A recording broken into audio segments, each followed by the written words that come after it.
And hello, everyone. Happy Saturday. We are Hard Knock Dice. My name is Jonesy, your dungeon master for the evening, and these beautiful people around me are your heroes for the evening and my best friends. Today, we're going to continue across Eberron, but before we do, a couple of announcements. Thank you. It's already in the chat. It's already right there. It's so easy for you to go click on that link and donate. We're raising money with Extra Life for the Children's Healthcare of Atlanta. So go check that out. Musical Jinx, thank you so much for renewing that subscription. Welcome to the party. Again, for 12 cycles in a row. Jeez. We've been doing this for that long, huh? That's wild. That's wild. We've been doing it longer than that, but thank you so much for being here, for showing your support for that long. That's incredible. Thank you so much for that. I appreciate it. And I know all these people around us do as well. But yeah, we're raising money with Extra Life for the Children's Healthcare of Atlanta. So please open your hearts and wallets to a really great cause. If I can talk, go over there, click on that link and donate and save some children. Be a hero to somebody. And I think that's it as far as announcements go. We just completed episode 4 of our new Blood and Silver campaign, DM by our very own Cody. That is on Wednesdays at 7 p.m. So if you have not checked that out yet, you can check out the VODs for right now. We have not restricted those to subs only, but you never know when that might change. So go check it out, go catch up, and then catch us Wednesday nights at 7 p.m. Anything else? Anybody got anything else? Somebody gained a birthday 20 since the last time we played, I believe. Who gained a birthday? Me! 20? Oh yeah, that's right. God damn. Someone did gain a birthday 20. Well, we skipped that week, but the plan was we skipped Brittany's playing on Brittany's birthday. But we are back. Brittany, happy birthday as always, and as is tradition, you have your birthday 20 ready to go. Keep track of it because I'm not good at that, so you keep track of it whether you use it or not. You also have your birthday 20. Happy birthday. Thank you. And you Happy can birthday only to you. use it for an ally. I can only use it for an ally. Well, I'm God and I have all allies are on my side, so... No, Edril doesn't like you. Edril gets Edril a birthday doesn't- 20. The Edril doesn't believe in a deity. Oh, okay. All right. That's... yeah. True enough, I guess. Anyways. So, happy birthday, Brittany. Birthday 20. Cocked and loaded. So, we're going to continue across Eberron, and let's hop into it. Last we left off, our heroes are attempting to defend the city of Aether against Yidril. An elf that is closely related to this party in several ways. But aside from that, he has now set siege onto a city in Karnath to commit an atrocity. Karnath, his homeland, who has, in his eyes, betrayed him in some way. Exiled him. He has come back to raise a lich to bring Karnath to some sort of power under his and her leadership. He now sits sieging the city, his fortress flying over the Crimson Monastery, a blood-red pyramid sitting in the city of Aether. Our heroes have scuffled with him once already and lost a member of our Shining Vanguard. Artyom fell underneath Yidril's scythe. His soul being captured, Kaushik not able to bring him back, but when she attempted to do so, met with the Queen of the Damned herself, one Arandis Vol. After a brief and not so amicable negotiation, Arandis Vol not being able to get the promise from Kaushik that she desired to stop this foolish goal of trying to stop Yidril, to allow her to return, and she would give her everything that she wanted. Her friends all brought back. She couldn't do so from where she is now, but she could once she got back. Kaushik was unable to make that promise. Our heroes have now fought back once more to Nighthold, where they find themselves, their dead companion in tow, surrounded by allies. The B team, Jeremiah, Madison, Agariel, and Sol, as well as other allies. One Seeker, Valentina Koslov, and one rather rough-looking vampire who sits on the windowsill looking at all of you, saying that he was sorry that he was late. It's where we're picking back up. Now, Shining Vanguard, you sit in a room now on the verge of starting a short rest, taking about an hour, as we all know. I forgot to mention our newest ally here, actually. One Dakad, the Jade Fist, that Gandalin met in attempting to save a group of veterans. Dakad flew in and kicked the shit out of a bone claw with a bunch of coins, doing 70 fucking points in one round. And Jesus Christ, that spell is busted. Wizards, what are you doing? Anyways, however, Dakad the Jade Fist, an aged orc with a long white beard. We don't have his artwork up here, but if you tuned in last week, you saw his mini.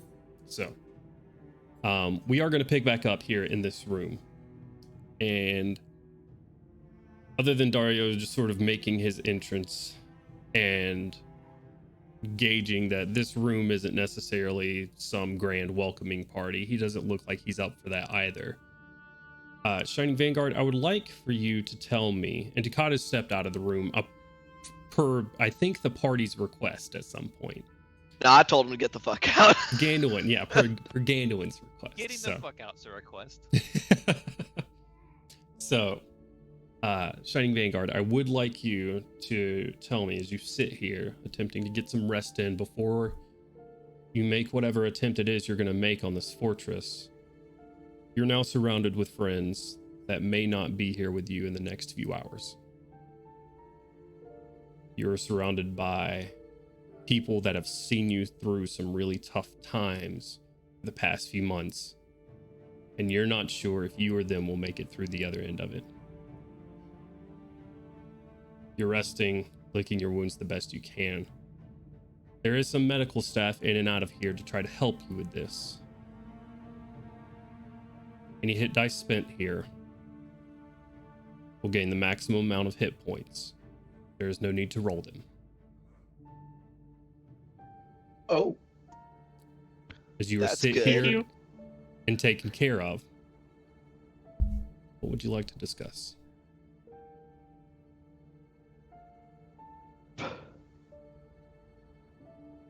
I have a question, DM. Dario in the window. You said he looks kind of rough. Does he look just shitty in the like? He's battling with his like quickly onsetting like vampire instincts, or does he look like he's been like fighting stuff to get here? Give me an insight check.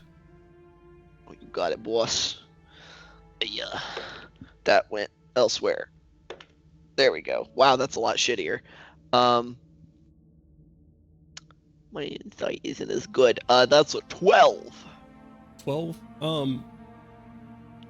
Looking over him, he does seem to be breathing heavily.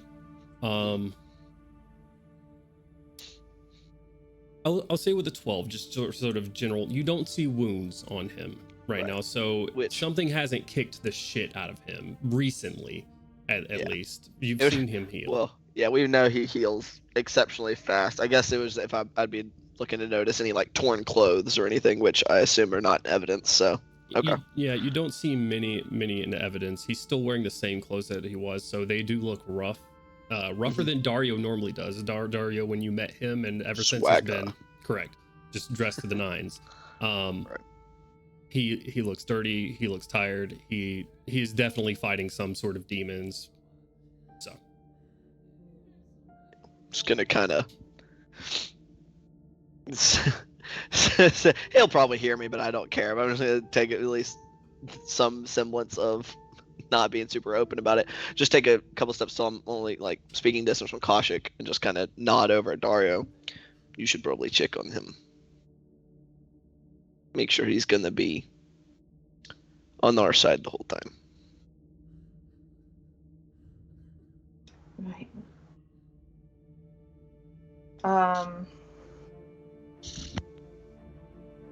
Koshik will check on Dario after her short rest to ensure that she gets her short rest. Any light movement or discussion is not going to dissuade you away Okay. from your short rest. Apart from you guys doing something that requires spell slots above like first level, or fighting or punching or exercising or something like that, your short rests are safe here. However, with that said, if you would like a moment to think about that conversation, we can pan over to anyone else. Yeah. Okay, easily enough. Anyone else? Milo for his Milo for his part is going to spend probably the first 10 or so minutes of the rest jotting in his journal, kind of paging past where like prototype blueprints might be jotted and into the more like personal section of it, as he has at least a couple times before. And then after that, probably just sitting, staring at the rest of his party, scared shitless of losing them. So, kind of off to the side, looking from one member of the party to another. Sitting here, Milo, looking back and forth, writing in your notes. That iron fingernail has never felt heavier. Definitely fiddling with it through his glove, especially after he's done looking at his friends' found family.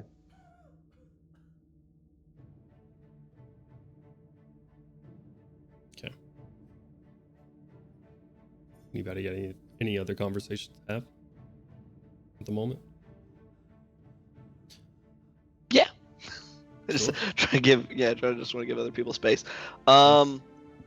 Yeah, after kind of, telling that Akash, or acknowledging it, I just take a few minutes to kind of, just to breathe, since we've been doing nothing but being on the go all day. Yeah, go over to Crowley. Hey, Crowley. Kind of seeing what people think and influencing them is kind of your thing. You know, walk real quick. Let's see the situation down in the tunnel. I suppose so. Let's go look. Walk out of the room with Crowley. You two exit the room. Dakota standing right there at the top of the stairs. Unless Dakota has vanished to somewhere, he's just sort of standing on this balcony. Hey, what are you still doing here? Well, there's a bunch of undead outside, so I figured this is the place to be. Fair enough.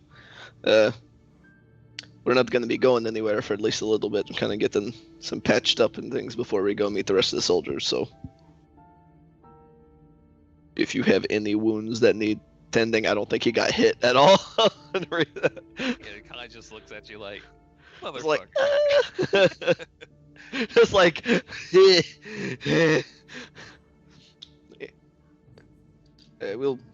we're gonna be right there. Okay. Walk on with Crowley. You walk on through the crowd, which is dwindling. That's good. Since you have Maybe. been in here. Actually, it's bad. You have made your way into still having to push past people down the spiral stairs that lead down into this. But it looks like pace has been picked up significantly.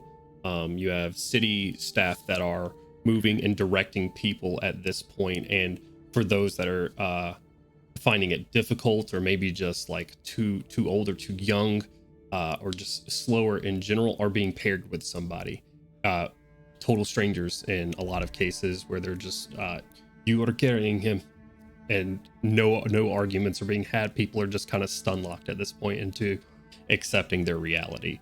But it's become, it seems like it's set and it's in motion, and people are filtering out through these tunnels. You go through here and you see 2x2 lines on the far right and far left of the conductor's stones, city officials in between two conductor stones to allow them onto the other side, making sure no one gets too close to them at all, because these are, I mean, they're live and active. So you're hearing people yell, "Stay away from the blue stones! Keep moving! All hands to your sides!" As they're just giving them direction, and they're just sort of over and over and very repetitive, very like TSA like even. Just gonna try to like get me and Crowley to like a corner that's, because from my understanding it's like in, and then to the left is where it exits, so kind of that back right corner. Mm-hmm. Hopefully, enough people kind of going through here, nice and chatter. It's pretty loud, I imagine. So once we're over in that corner, I'm just gonna take a second. So I know you don't. You've stated before that you have no intention of staying somewhere you think you're gonna die. Not entirely. What do you think about this situation? The major quotation mark is going to look around. Not just here. Where we're going. There's a chance. Oh, I'm sorry, we're talking out loud. There's a chance. Good one. Crowley, he's gonna look you up and down. I won't lie to you, and I don't think I have to. No. It's slim. I'm confident, at the very least, that I can escape, perhaps, and I can get some of us out. That's the important thing. Okay, that's good. Another question for you. This is, your wheelhouse. I've been thinking about how Yidril, for whatever reason, felt it was important, felt the need to say how he thought Caius was, not of the actual blood. Yeah. Mm-hmm. Well, he's an elf. Why does he care? Couldn't be him, right? Not unless he has a pawn very close by, right, that he can control. And I mean, if he sat on that for such a long time, why didn't he care until recently? Age. Sure. What if he knew who the actual heir was, though? Then, as you said before, this is the best time, with everything working together. The moon. What's a few years? Yes. What if he? I mean, does Yidril strike you as a someone who cares very much about people, individuals? I think Yidril cares about Yidril. Right. So you think that he would settle down and have a loving family with a wife and kid for no reason? Even the coldest of men sometimes, but I do not think that from what I've seen of him, I do not think so. So what if he did know who the heir was, the real one? But I find that she was some common woman, for all intents and purposes. Sounds like it might be useful to him to create an heir of his own who shares that bloodline. One who he trained in the ways he wanted. A powerful spellcaster, perhaps. Crowley's gonna raise his hand. I caught what you were alluding to, Okay, cool. a couple minutes Just back. making Just sure, so yeah. we're aware. I had been thinking about this a lot. I figured I want to lay it all out. But just for, I'm talking caution. That is what I'm Argument's sake, speaking yes. about. Yes. Okay. Okay. No, not that. I'm just saying, for argument's sake, Right. saying that it is her. Yes. That is a very dangerous place for her to be again. Yeah. At this point, I don't think he cares. That she was an easy way to gain control of Garnath, if this is the case. Yes. Usurp Caius, real heir, under his influence. Does everything he says. and is a powerful spellcaster of the religion of most of this country. That didn't work, obviously. He decided something different. But if she is, which I think it is pretty plausible, and if you think so, I think you could probably convince other people. Yeah. I certainly could try. And all those mosquitoes. Dear, I don't know how they got down here. But if you think you could convince people, well, Caius hasn't really been a good ruler. And he might not necessarily want to cooperate with us. Plus, difference between him and her being she cares.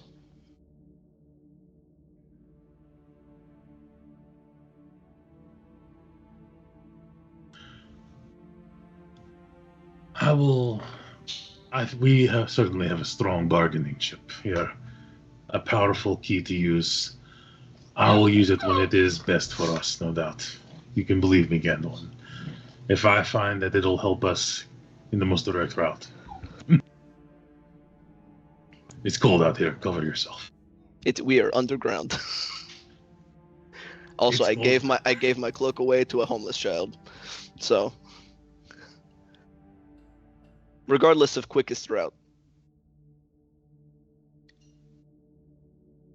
that might something that be just best for Karnath and his neighbors, just in general, to keep in mind.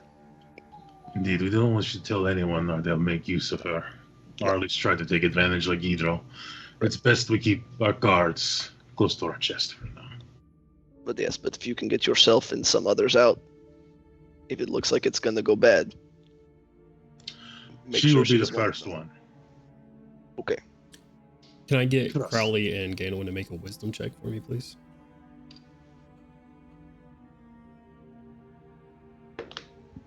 $14.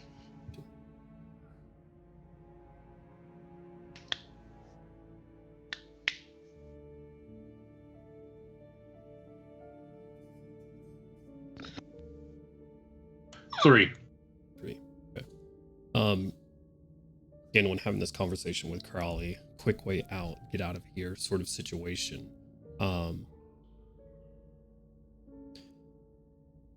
Connected those sorts of things where you've had to make a quick escape before. Our team has something that can help with that, if it does need to happen. He has the Planeswalker egress that was given to him back in the crawling swamp. So,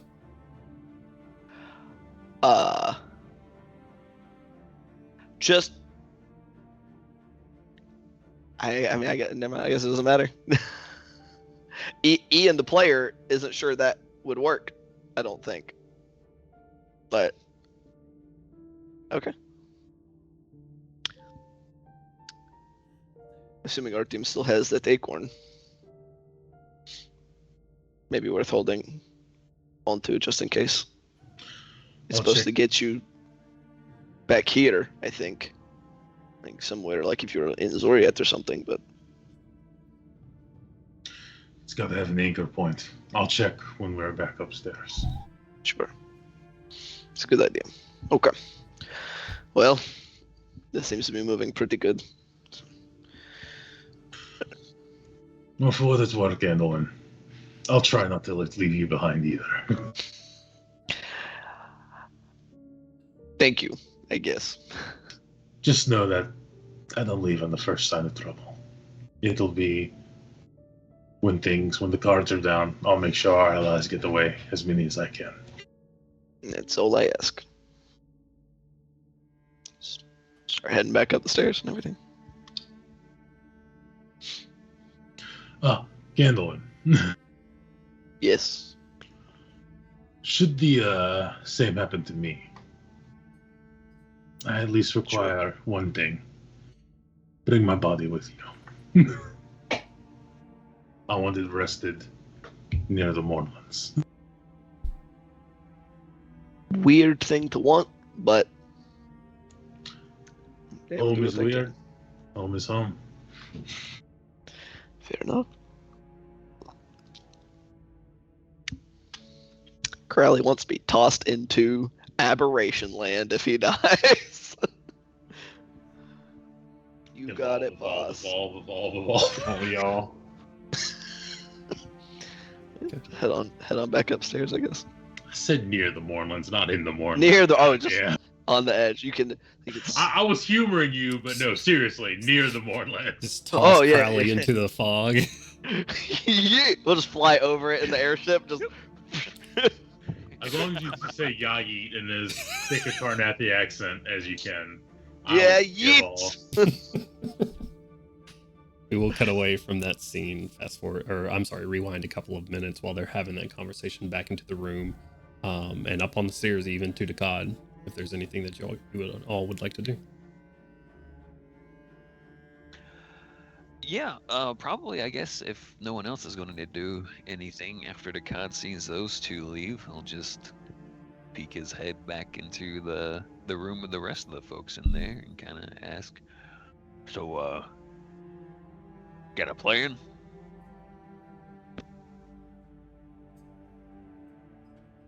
How big is this room? Is he addressing like the entire group of Yep. us, or? B team's in there as well, right? Correct. Who immediately defaults towards everyone else.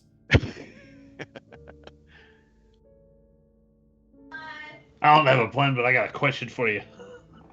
All right. Go ahead. How do you know my grandfather? I'm gonna walk over to the door, start questioning this man. Sword. I mean, he's been around from here and there, places. He likes to have a good time.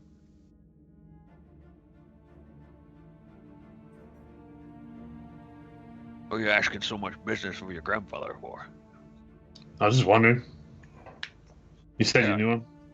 Yeah, I bumped into him a little bit.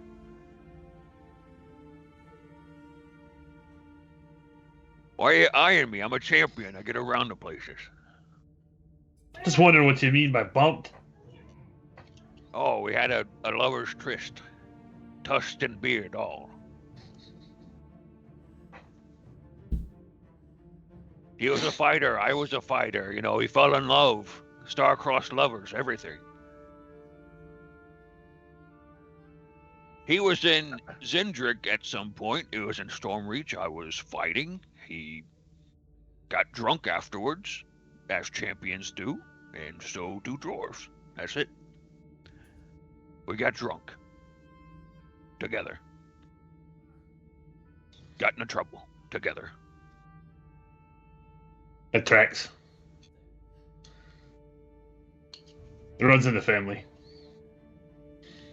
Do you like you? Yeah. I don't really hate too many people when I'm super drunk.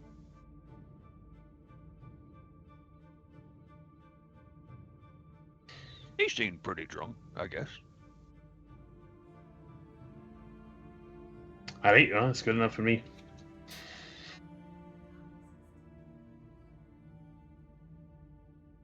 He didn't like those Kundark dwarves, and I didn't like them either.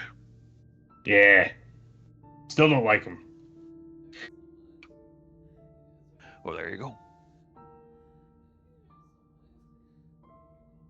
So, no plan, then? Just gonna go by the seat of your teeth. As that whole exchange was going through, Milo looks up from his brooding, goes through the range of emotions as he's trying to see how much of that is humor coming from the orc and how much of it wasn't, and then getting back to business, just... Oh, we don't really have enough information for a very solid plan. Although if you've got some, we'd love some. Plans are definitely better than running headlong into the fight, you know? I agree. You're probably going to need something a little bit more than we know where they're at and we're going to attack. From what I understand, there's only one entrance to this place, so, I mean, we're going to have to do something better. We know next. On each side of the pyramid. Oh, okay. You guys would know that.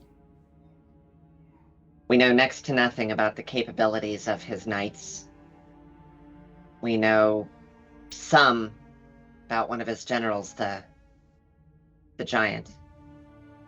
But only some from our first encounter with her. Very little about Idril himself. We know she's gonna have a hard time standing up from now on. Hopefully. You want to explain that? Gave her a leg a right mean walloping. Oh, okay. I'm glad. That's where it came from. She didn't seem to be too happy about it either. Very much tried to pay me back for it the next time we met.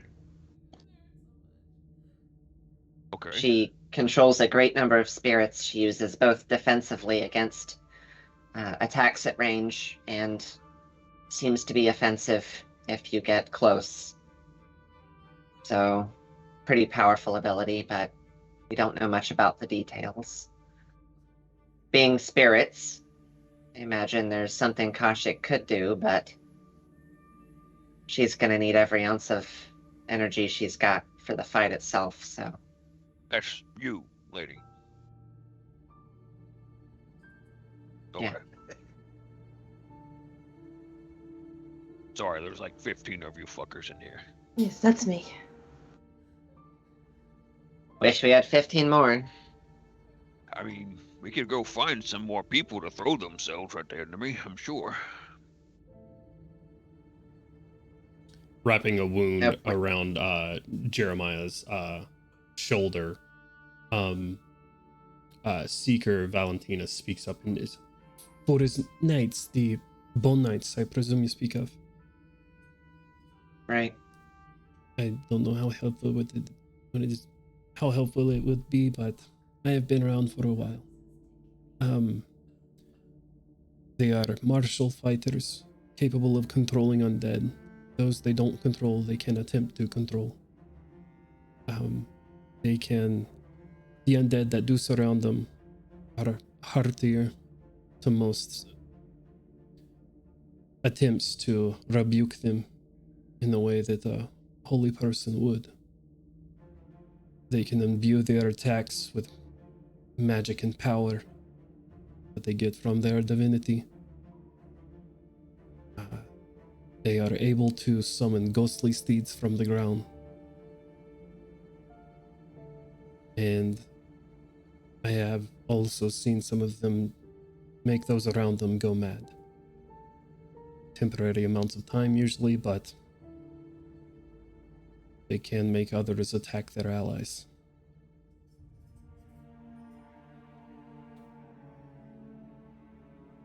The bone armor That is is treated. They are very sturdy. So, but hopefully this is helpful. That is significantly more than we had before. Thank you so much. Okay, so they're tough cookies. How many of them we're going to have to go up against, do you know? We saw, what, 10-ish? There's 10? I think that's Ju- right. Just on our walk to the pyramid and back, we saw more than that, Takad.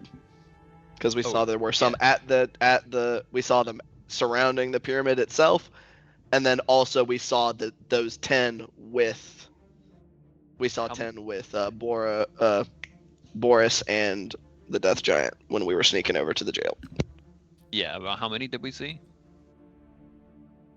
You saw, so on the pyramid, the side that you were on, you saw 4. Okay, So at least if you 4 I presume per that side. there would probably be 16 plus another 10 more at least. If they had 4 to each side, it really depends on their numbers. You guys didn't walk around and scout out the area, so it's really just kind of depends. More than 10. 14 plus. Yeah, well, I mean, they had 4 at the entrances to that pyramid whenever we went by it, so probably more than 10, I'd say. Erring on the side of caution, that puts us at 26. Sure, yeah. Great. Just keeps getting better. What's the goal here? Right. Somewhere Not trying to win between a fight, maybe just get the objective. somewhere between saving the world and not dying, I imagine. Okay. Be more specific, just for the sake of planning. You're familiar with his plan to any degree, or are you very fresh to this? No. You said that he wants to do some sort of great resurrection of the city. By way of a ritual that we have almost no understanding of as well, he intends to kill everyone and raise everyone in the short version. All right. And so we have to stop the ritual then. That's the objective. Stop the ritual, destroy the device they use for it, put him off until after the window of opportunity that he has, something with the moons. Any of these things, I think. All right. So we have to get to this device and destroy it. Easiest objective then. Disable it, Oh, however maybe. it works. I've never seen one before. If we can even get to it. Malevenor will not allow you. Unless Malevenor's the gentleman who lives there, right? Or high priest, or I don't remember. both, yes, essentially. Indeed. He has sealed off the entrances to the below. To the machine that you refer to, as well as the undead vaults below. He has sealed himself in there with them. Right. And I am led to believe that this is a plan that's been going to come to fruition for years in advance, that things have been going pretty well for the attackers. So I doubt that's going to last too long. Right. So when that fails, as planned, what's the objective for them then? What is the last line of defense for Malevenor? Can he destroy it himself? Would he destroy it himself? Does he know to? We were led to believe that. And she just gives a hurt look at the rest of the Shining Vanguard. We were led to believe that Yidril brought the device, some sort of undead controlling matrix. So, I do not believe that he knows. Separate thing. Separate thing? Correct me if I'm wrong here. I don't think we ever said anything about him intending to resurrect the entire town. Yeah. I think we just said that the Matrix could reverse control. I'm responding to his question about does he know to destroy the Eldritch machine below? Gotcha. And the answer is no, because they were led to believe that Yidril was bringing the machine, not that their own was going to be used against them. Correct me if I'm wrong. That's what I'm going off of. I'm trying to go back a whole bunch of sessions. I'm so sorry. That's accurate. No, that's accurate. Like the only machine that was the only device that was spoken about when we talked to them was the Matrix. Right. All right. So this So- guy has no clue that he's sitting on the bomb to the city then. He knows its power. He is smart. It is a matter of connecting dots, or potentially getting information to him. Do we have a way of doing that?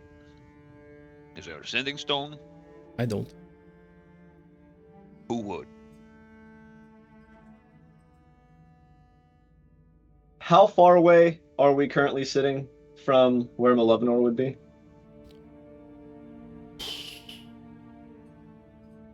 Half a mile, 3/4 of a mile or so.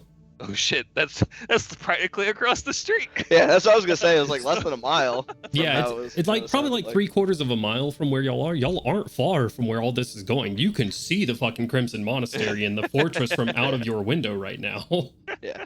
I think we keep having this. We keep struggling with the concept Yeah, of it. This city is very dense. It is Yeah. not massive. For sure. There is a reason Dukat and Gainwin were able to just run along rooftops freely. Yeah, exactly. Got a lot of Everything's vertical up. space. We were hustling. These hoes are tall. Talking about the buildings. Not death giants. I mean, her And it's already been confirmed as a separate point that the Death Giant will fit into the pyramid. We'll Once she fit gets into through the She'll have to door. squeeze into the entrance. Like the entrance is difficult terrain for her, mechanically speaking, but she can't fit inside. The inside is hollow. Yeah. Once you get inside, giants are not impeded. Was what we determined. Now, that is a different story for the halls below. Right. But the machine is subterranean. Down below. No one's confirmed. Oh. I don't think. Well, did we notice? Val- did the Valentina shiny has Vanguard just notice, inferred like, that. a giant crystal or some shit? Yeah. I was gonna say, it's like I thought it was asked when the party went in the first time. It was like, do we see the thing anywhere? And you were like, not that you know. Oh, I mean, someone rolled for the, I believe it was RTM that rolled to see if the thing in the pyramid itself was it, and rolled very, very poorly to gauge it. I Gotcha. will say Valentina did just infer Say that it it was- was down because she was Yeah. locked down with the machine. So So, presumably it is down below in the halls and stuff, in the vaults. So we're in the. What is this building? The King's Summer Home. Whatever. where do we stand? It Right. is a vacation home of sorts, yes. And we maybe has a sending stone to the religious leader of the town. One would, yes, his consort, who I would not be able to locate, not here. Can we plunder their pantry drawer? We're kind of in a hurry. Gotta find it somewhere. They did not stay here. Give me a second, because I'm forgetting his name now. But he is Malevenor's second in command. Who was his second in command? Who was present The in meeting. at the meeting? Yeah. Correct. 11 What did you just say? His number 211 is 2 1s. Malevadorf. It is a door, Hell yeah, kindred spirit. 11. but it's a Duragar. Oh, Fuck you. next Ah. character's gonna be a Duragar confirmed. A Bacter Victor Sevalod. That was his name. All right. So is he dead? Have you seen him? I have not seen him, no. Once we were forced out of the monastery, we came here. All right. Is there a servant you can talk to start spreading the word that we need to talk to this person immediately?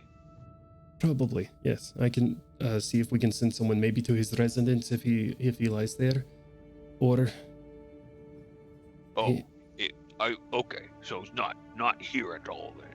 All No. right. I have not seen him. You have to understand that this has all been very chaotic. Oh. Sure.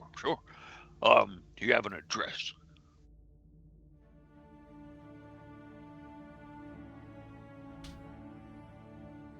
On a natural 20. Yes. Yes, I do. Let me find a quill and paper for you. She goes and she writes down an address and a Where's that- small description of what the fucking building looks like. Jesus Christ. Where's that scruffy man at? The other, the one who looked cool. Guys, he just kind of like seems to notice the vampire for the first time. Like, all right. Hello there. Greetings. So the other guy, the car from here.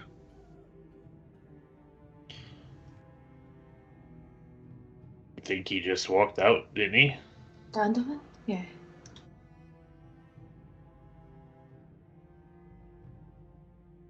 Right. I saw him leave. Where did he go? Well, you saw him last. Fuck. Okay. The guy just leaves. Okay. That guy might be blinder than I am. Both. Well, yeah, I guess that does work. Both of the people with Karn accents left. Yep. Okay. Picard leaves out of the room. Insane. Back into the room. Anything. Time for me to talk to Dario. Sure. Hey. Finally. Quiet conversation held off from planning off to the side. I'm just gonna approach him and where have you been? You look at him and he's got like his hair like not pulled back all the way. It's sort of fallen a bit. It's like strands just sort of hanging in his face. Like, you know, like I described again, when his clothes are dirty at this point. It's been a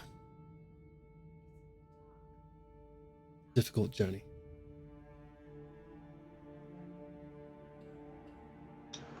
I can tell you look terrible. I would like to disagree. I'm not sure I'd be able to, but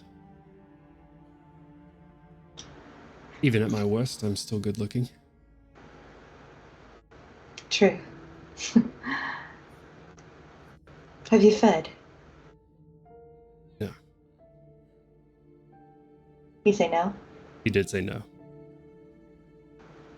Do you think you could safely?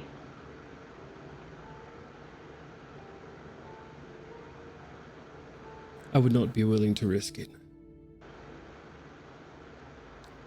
Could make things better. Could make things much, much worse. Fair enough.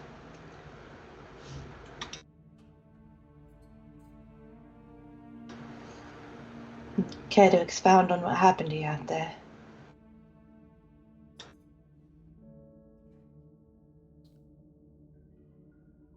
Drawing on my powers, it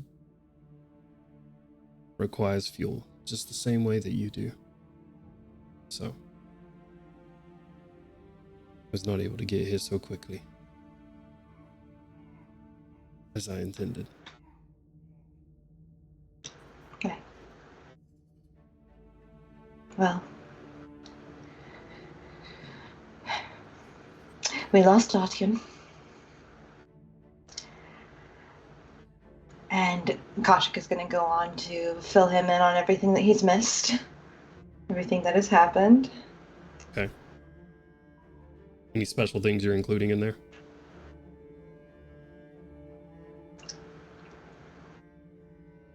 I'll tell him about the fight and about the death giant and about the scythe.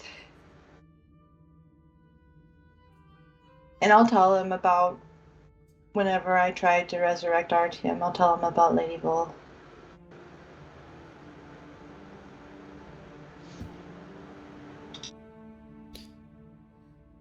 Doesn't seem to linger, just seems to listen to you, or at least the best he can, pretty much the entire time. It's almost like he's running a light race at the moment, just sort of heavy breathing, but nods his head, doesn't do a whole lot of talking. Lets you fill him in. I am sorry to hear that you lost your friend. I know he was close to you, and he did look after you. Hopefully, by the time this is all over, we can get him back. But this is where we are now, and we don't have a solid plan, and I don't know where we're going from here. So I think once everyone gets back and we can discuss what's going to happen from here, we'll have a more set idea of what you can do to help us. But for now, rest if you can. Sort of weak laugh. I have... Well, point me in the direction of wherever this cruel bastard is, and we'll make something happen.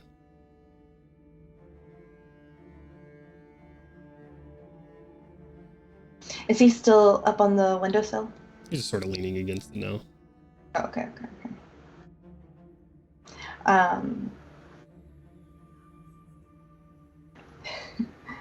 Soon, but for now, we rest. And I'm gonna take his hand and like guide him to sit down with me, and we're just gonna sit. Yeah. And just vibe for now. Gotcha.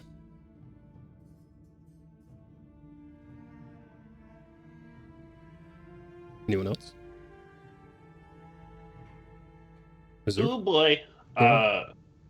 You got some answer? Bye. No, not really. Just Azor, just being all quiet and really kind of off to himself. Every now and then glancing to the room where Artyom's body is. Not saying much. Maybe muttering under his breath. It should not be him. It should be me.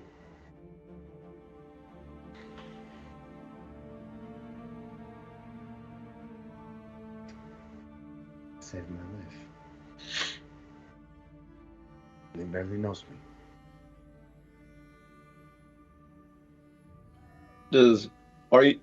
How close are you? Does Milo hear that?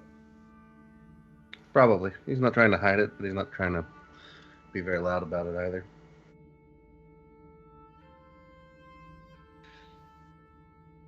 Milo will send to you over a message using his earpiece. It shouldn't have been him, but that does not mean it should have been you.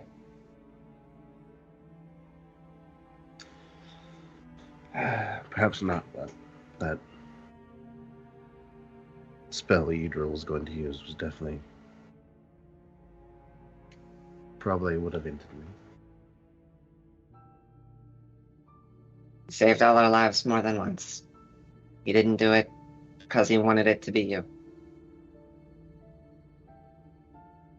Just let's kill this asshole, okay?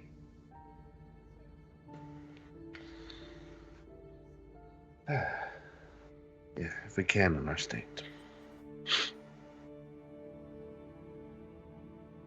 Yeah.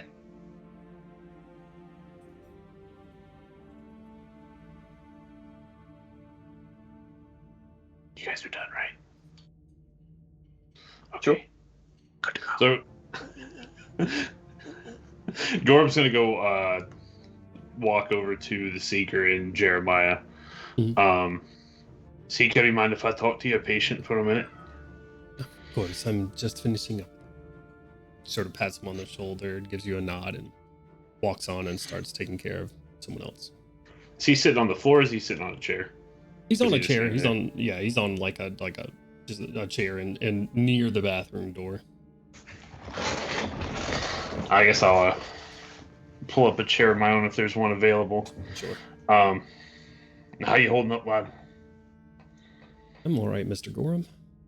How are you? I'm fine. No thanks. I'm fine. Thanks to you. That was a mishap on James's part, not on Gorm's part. I'm fine, Yeah. no thanks to you. Yeah, fucker. I was supposed to die. Well, what the fuck did I do to you? No. Bop! Start fucking fighting. Fuck. I'm not sure what I did, but it's Yep, kind of you to back say there. it. And undead. Felt like a whole lot of just getting my tail whooped. That's fighting. You take some hits, you give them back. Not a whole lot of giving on my end. You did plenty. You put your sword through one or two of them. I saw it. I didn't. One that was awful close to me. Appreciate it. Of Doing course. fine. I know you'd do the same.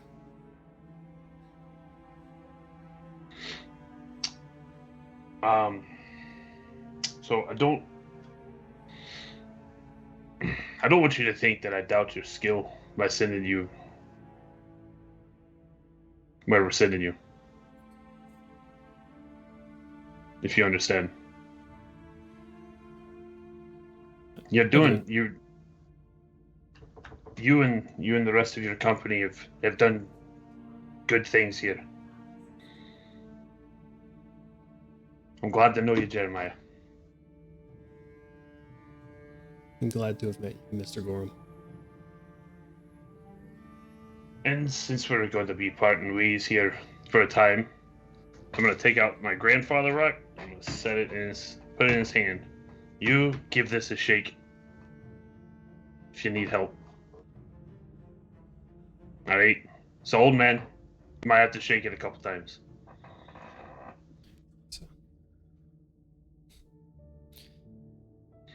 All unsure of what you're handing him right now, Jeremiah takes it as this is a dwarven tradition he's being clued in on at the moment as some sort of good luck stone. So he's confused for a moment, but then takes it in good faith. I'll do that, Mr. Gorham. Hi. You'll do great things, lad. You'll be all right. And I go to pat him on the shoulder, think about it. Maybe not. Yeah, he just holds out an arm, his other arm. Yeah, give him the shake. Gorham would like you to give me a persuasion check real quick. What is a stat? Let me look here. Ooh. It's a dirty 20. Dirty 20. Okay. 12 plus 8. Okay. All right.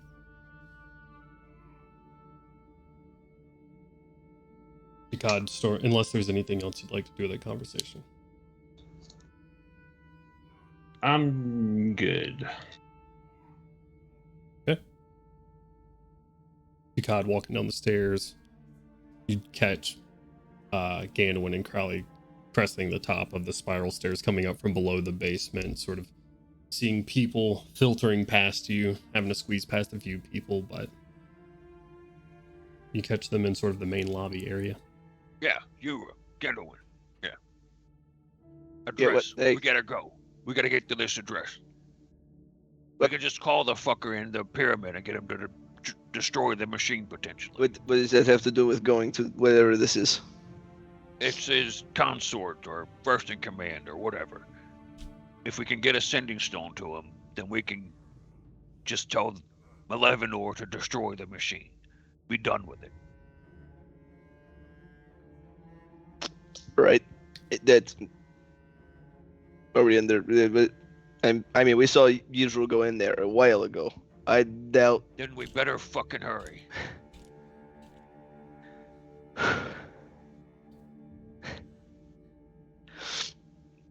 No, it wasn't. No, it was not. It was not It the is right now. word. It is It now. is now. I'm gonna have to create some lore real quick. Ooh woo. For the Twitch chat, I was thinking back about my choice of words of using the word consort, and consort is a partner of someone in higher status, a Yep. partner mostly in the romantic or marriage sense of things. So that was the Hey. wrong word for me to use. Can mummies not have loved ones? Like, what the fuck? It's racist. Get the Jesus mummy and a Christ. daddy at the same time. Hey. Shit. Okay. Yeah, I mean, if there's, I mean, if nothing else, it may be able to confirm whether, I mean, he's been murdered by Yidril or not. How, damn, if I look at this address, how far is that from where we are right now? So, let's leave it up to some logic and some dice real quick. You guys are not far from the Temple District where the Crimson Monastery is, which is where a Bacter Victor Sevalod would live in that area. Probably Right. pretty close, if not in the Parliament District that you are in currently. So let's see. Okay. High, he's in your district, a few blocks away. Hell yeah. Low, very, very close to the Crimson Monastery itself. Fuck. You guys are gonna think I'm fucking lying. It's a 1. He is on the, like, he is right up against the Crimson Monastery. He's dead, Oh, Jim. There's no way. First floor of the Crimson Monastery. Oh, Yeah, he lives in the monastery. I'll post it in the Hard Knock chat for you guys to take a gander at what that is really quickly if anyone would like. What do geese have to do with anything? Hey. Ayo. For our Twitch chat, I just rolled a natural 100 on this. He lives here. Valentina just forgot. So without You guys are in his room right now, actually. He's in the corner. Like, just hanging out. Like, hey, what's up, guys? okay, so in an effort to make some things make sense, this is what we'll say. Okay. All right. With a natural 100, astounding luck against all odds, she'd given you an address, and it led to a place that was very, very close to the Crimson Monastery. Now the Cod wouldn't know what this gentleman looked like. However, Ganwin and Crowley were clued into his appearance earlier today. Holy shit, that is something to say considering how long this has been. This has been a very long day. It's been a long day. It's been a The long longest day. Anyways, as if divine intervention, you're thinking about, fuck, this guy is living so close to the Crimson Monastery. He's either dead or defected or something. A retrieval party walks into the door. Some of Yana's people. A couple of people behind them. Citizens that were just stuck inside residences. Looks like they were getting closer and closer to the Crimson Monastery and their rescue attempts. And along with them, a Bacter Victor Sevalod. Along with the family.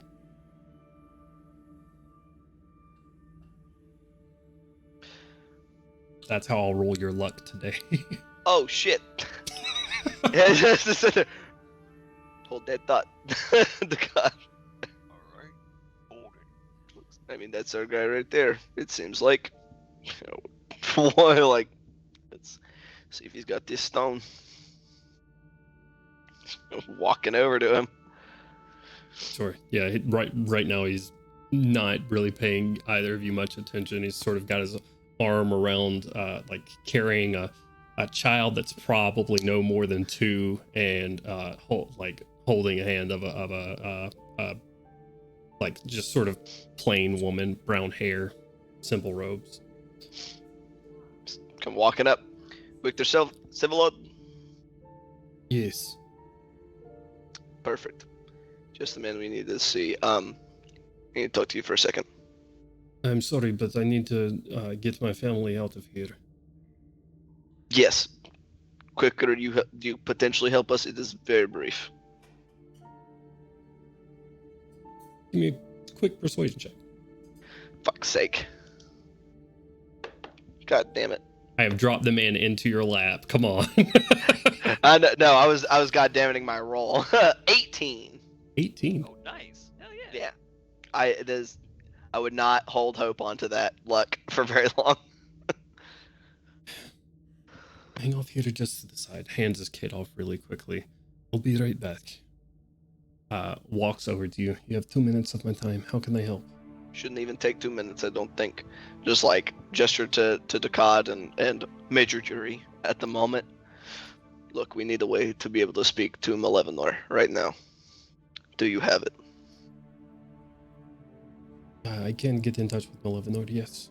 Why do you need to speak to him? You will not change his mind for what he has decided on. He can stay down there. I hope that's not what English change his mind on. We need him to destroy the device. We can't let it fall into Yidrill's hands. And they've already taken the pyramid. It's only a matter of time. And it's going to happen before midnight, or whatever this thing's supposed to happen. Yidrill's men are already in the monastery, you're aware.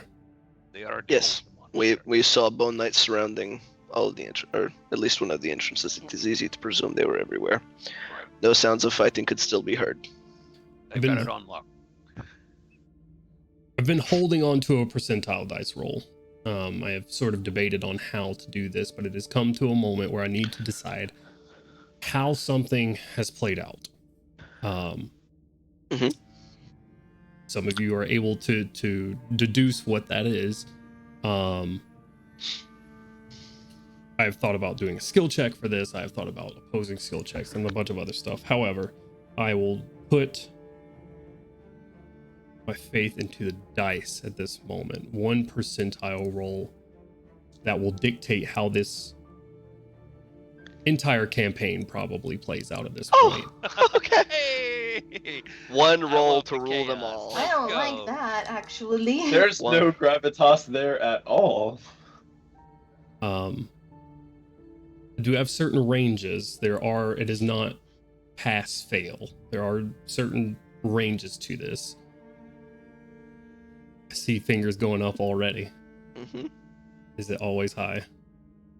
This is the Church of Always We need High, to make baby. it- we need to make it an emote. That's not a bad Always idea. high. Always Just- high. Screen cap Kent doing this. Okay. I trust. In the dice gods. Oh, I agree, but I don't trust. Always. I believe.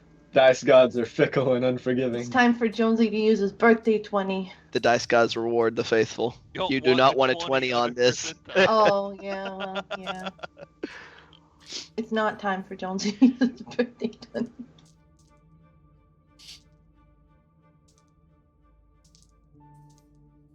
I'm delaying rolling these just so you guys Oh. know. Nah, you can do it. Do it, Jones. I am so scared. However, No. Over there playing with the dice. You're God. God does not care about the lives of mortals.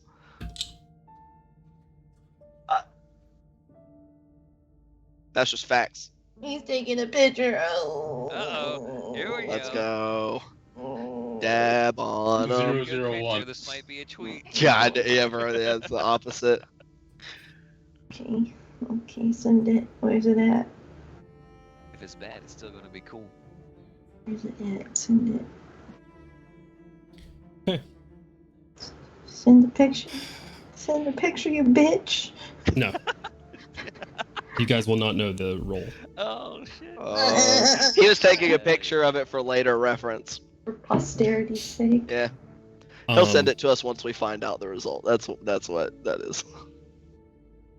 Back there, Sevalod looks at you and says, yes, I can get in touch with him. And it is not necessarily a limited means of communication. So if there is something that we need to say more than just destroy the machine, now is the time. If he has any love for the people of this country and specifically this city, he needs to fucking destroy it. Time to do it now. Stop fucking around. You got 2 minutes of your time, right? Do it. He turns around, looks at one of the city. I need a wash basin of some sort, please. A small one will do just fine. Sort of nods her head, runs off really quickly. Someone that has worked in Nighthold comes back with a small wash basin of some sort.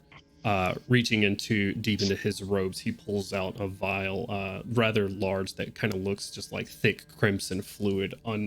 Untops it, starts pouring it in blood, very clearly, magically enhanced of some sort, as it is not coagulated in the slightest. It looks like it was poured fresh from a wound. As he finishes it, he sort of holds it, closes his eyes, and points his will. And on the other side, a form appears, not in the one that he holds himself, but at a basin that you guys have seen earlier today, or at least some of you. And we see the back there, Victor Sevalod's form pop up. Elevenor, Elise, I've been made aware that you need to destroy. You need to destroy our Eldritch machine. The blood rights. It needs to come down. All of it.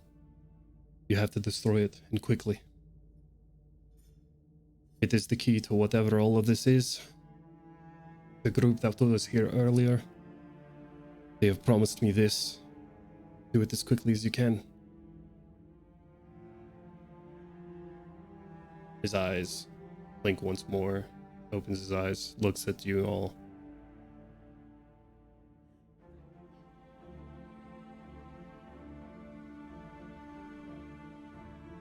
He looks back at the basin. He may be busy and not be able to respond, but he heard it. You know, for sure. He heard it.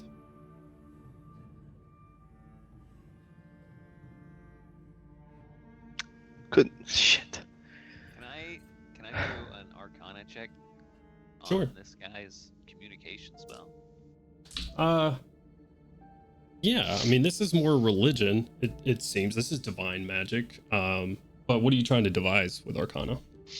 Just if, however it seems that spell would work, if I can tell if this guy would have known for sure whether or not he heard it and didn't respond, or if it just went to, well, obviously they're going to be dead ears, but finally dead ears. Yeah. Sure. Give me a quick Arcana check. 16. 16? Lit. Yeah. Religious magic, not necessarily the same, not working with the same principles. But what I'll say with the 16 Arcana check, sort of with the certainty that he hears it, it's like you're not sure in what, like, no one's ever sure. Like, you send off a sending spell, right? Even though words is written, like, the message goes out there and it is received by something. He seems sure that it was received by something. Now, what state that consciousness is in or anything like that, but it has been received on the other end. All right. Well, I mean, that says it, does it? We got what we need to get. We can only hope. Well, there's two things that are going on right now. So either he's dead and we're fucked anyway, or he's going to take care of it. Or he could decide not to listen. Anyway, alright. You see a wave of the hand, the bottle itself seems to draw this blood back up. If there is nothing else, toppers it off, puts it into his cloak. I just be like, to point at the basin and like gesture for him to like keep it. If you could. Whenever you have a chance. Repeat the message until you get the response. If you can do it multiple times at least. I will try to do this, yes. And if it ever doesn't go through, let us know. You know, if the worst.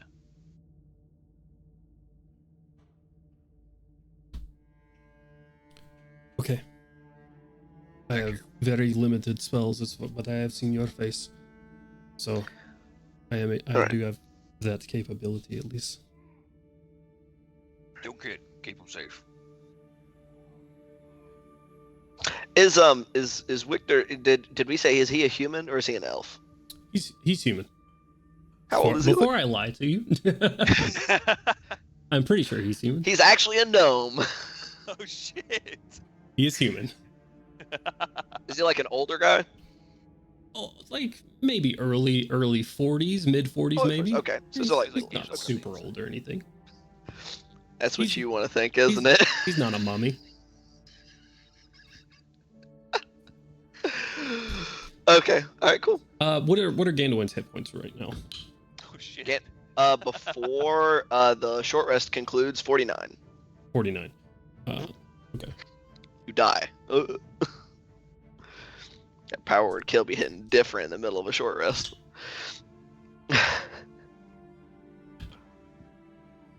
Holy shit. On 3d8, I rolled an 8, 8, and a 3 for 19. You gain 22 hit points back as What? after seeing, sort of looking over your condition, seemingly still fighting for the city as he is fleeing. He holds a hand out, sort of light gold energy pulses, and you are healed. I Thank hope that helps. you. Good luck. He goes, picks up his kid from his wife, sort of under his arm, and then starts walking and getting into the line.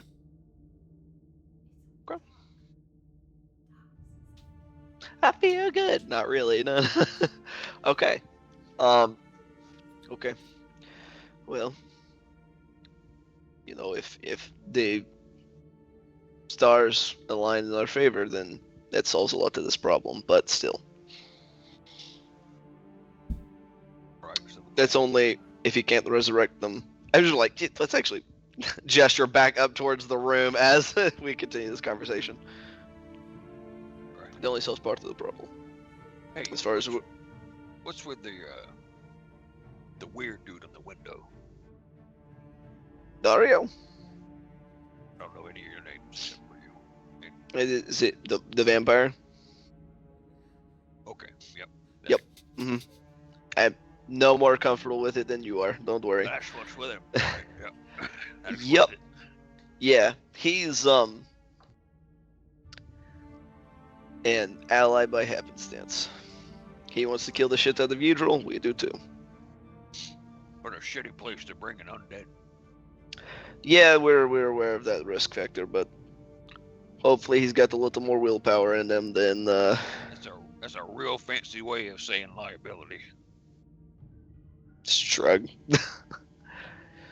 Few options for allies, and we know for a fact he wants to kill him. So better than we can say of other people that we spoke to throughout the day. Just thinking about Boris. God damn it. All right. Take your word for it. It's like, Hey, I don't man. know what the fuck you're talking about. Yeah, you could be a traitor for a line though. I gotta be working for someone to be a traitor. I suppose. Regardless, that takes care of only part of the problem. As far as we're aware, he doesn't have to actually bring everybody back to complete the resurrection of Vol. Well, fuck me. Okay, what else we gotta do? Just find a way to disrupt whatever that ritual is, and just like nod down to like downstairs where we just came from. Getting people out of here, not dead, is kind of our biggest idea for how to We need to disrupt get it. He those needs to kill a lines fuck out. moving a fuck ton faster if we're gonna do that. I think they're about moving as fast as it's safely possible to do. It looked I'm like gonna say they're not backed up by any means. Like Gandalf and I mean even Decad's sitting here at this main area. There's a lot of people in this. That calling this a house is like an understatement, right? This is a goddamn theme park of a house as Hell far as how yeah. many rooms That's a and nice space house. there is. So there's a Yeah, lot so, of people that this front like, sort of like living. foyer area can hold.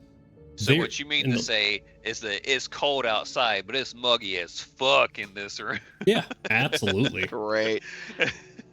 I think right now the biggest the biggest thing stopping us from getting everybody out is just finding everyone and getting them here. And that's what you saw, like those search parties. They're bringing everybody they can. Hopefully, if we've got enough people out, it just won't work. So he's got to kill everyone in the city. He needs to kill a fuckload of people. Yeah, Okay, that's his plan, is to kill a lot of people. correct. Are you sure? Seems like there's poison that you could use to just do that if you needed to kill a lot. It needed to be a slaughter Oh, specifically.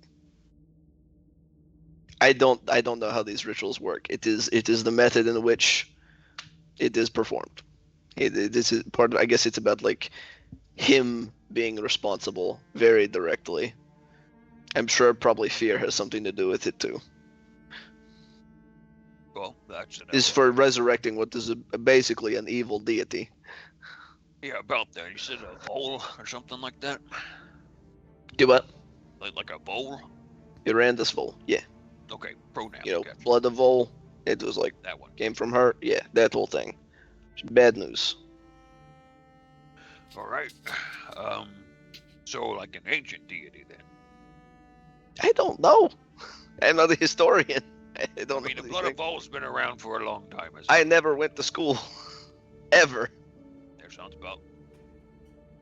I don't think you missed much with Carnathi education. Yeah, very good schools in some places. All right. God damn it. You ever been to Wrecking Mark? Greatest military school like ever. Like on the planet. Or at least on this continent. All right. I'll take your word for it. My apologies. Yeah. So we have to stop a lot of people from dying. How do Stop a we- lot of people from dying, which means making sure that he doesn't just go marching rampant. So if that's the case, this guy's always 5 steps ahead of us. Why is he not here? Maybe he thinks it doesn't matter. Quite possibly he thinks that maybe he thinks enough people have already died. I don't know. It is all this stuff with the moons and things. Let's get in this room so we can get other opinions on this situation. Another as you Into guys the room now.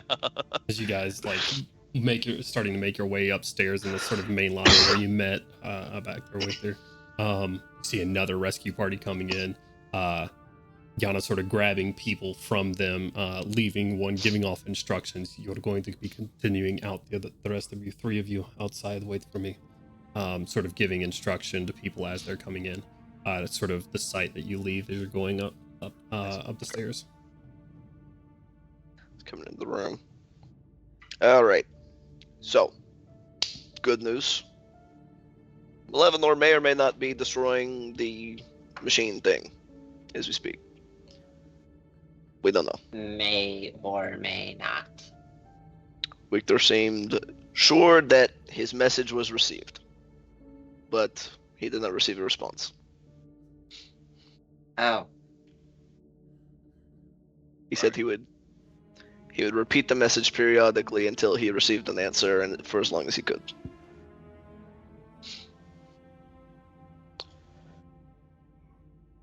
So that's all we can do on that front. Now we need to decide what we're gonna do on ours. I had the question for Gandalf here. If the other objective of this Yidril is to kill as many people as possible and slaughter them, and he's always many steps ahead of whatever you guys are doing, why isn't he here? And if he's not here, then what's his purpose?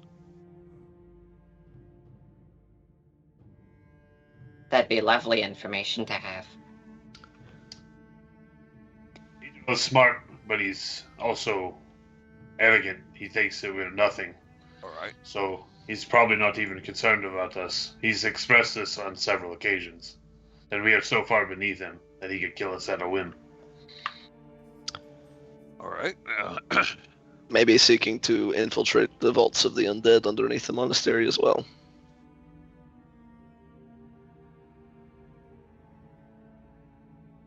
where the legions sleep. Okay. I feel like getting an undead army, it's not going anywhere, right? Correct. So So it is possible that, regardless of the resurrection, or not, perhaps we were misinformed. Perhaps the bringing back the city is a key part of the ritual, and preventing that it already takes care of it. We can't be sure. Or perhaps the monastery itself, regardless of the machine, is a key part of the ritual. Maybe he has to have the monastery, and considering he only has a handful of hours, he wants to make sure that he has full control of it to do whatever he needs to do. is there anybody we can talk to that actually knows how the fuck this ritual works? No offense. No. Unless we met anybody new. The only thing we know for certain is that committing an atrocity of some kind ties into it. There were others committed, so our goal so far has been to make this as little of an atrocity as possible. Take the weight out of it. And the moons are involved as well. Yep. Yeah. The blood moons. All right. What were the other atrocities? Milo just cuts his eyes over at Kaushik. Kaushik, would you like to discuss that topic? Or shall I?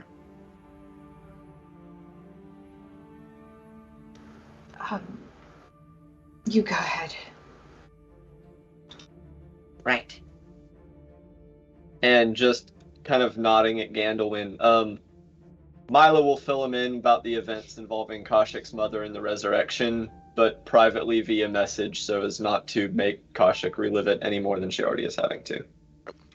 And there was one more. What was the other we had determined? We determined that one with her mother was the second. Had we been sure of the first, or were we still kind of iffy on it? I'm trying to remember if let me see if I made a note of it.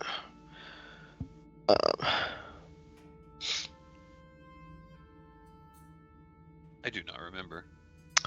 That's what I'm trying to see if I wrote it down. DM, I were know- we informed about the first one? I think we were unsure because we know he did the stuff in Farlman, which may have been the first. The first may have, could have been. We don't know what it has to be something that he considers an atrocity, right? So That I will confirm. yeah, that was something I think that we had kind of, because we had kind of figured intent mattered to the performance of this ritual, so it had to be something that Ydra would consider an atrocity. Hence the yanking away the resurrection of of his wife, lover. I don't know if they were married or not.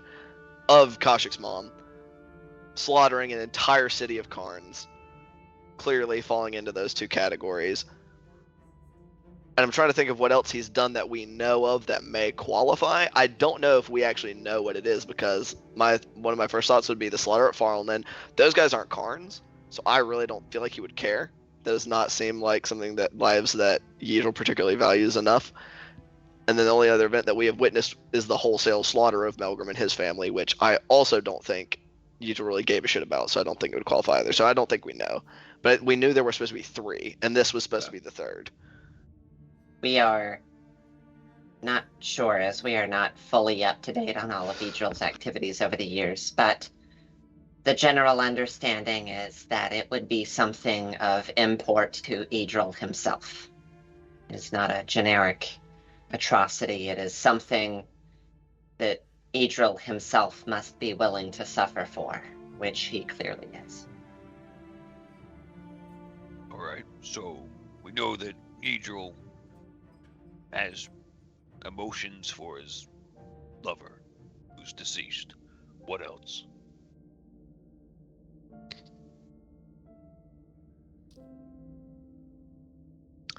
He cares. You're muted, Milo. We don't really know much about him other than what little we've been able to glean from Kaushik and his military history that is not been readily available to us. He feels strongly about Karnath. He feels strongly about his end goal. He can feel pain, or these wouldn't be atrocities. That's about all we got. Unless somebody else has something they would like to throw in. Have you guys told the Cod that Yidril is Kashik's father? Yeah, that would have been part of the whole. There you go. Like, if you Part of didn't the know, he would have told you. Part of the Yeah, during exposition. when I was saying that when I was filling it in with the messages privately, so that Kashik wouldn't be traumatized. It would be the whole situation involving the resurrection and its rejection. All right, well, Miss Koshik, what do you know? You gotta know something else. You've been with him more than anyone else. There's gotta be something. She's tried a lot already. We've all asked her. I've been away from him for the past... How long has it been? Months? Or, like, it's been over a year, right, at this point? Yeah, I think when the Shining Vanguard rescue, you'd been hiding out in that demi-plane For already a for year. almost a year. Yeah, because it was starting to affect you physically. Mhm. Now, how long you were gone before that? I don't think that has been established, but I'll let you make that. We know at least a year for the demi-plane.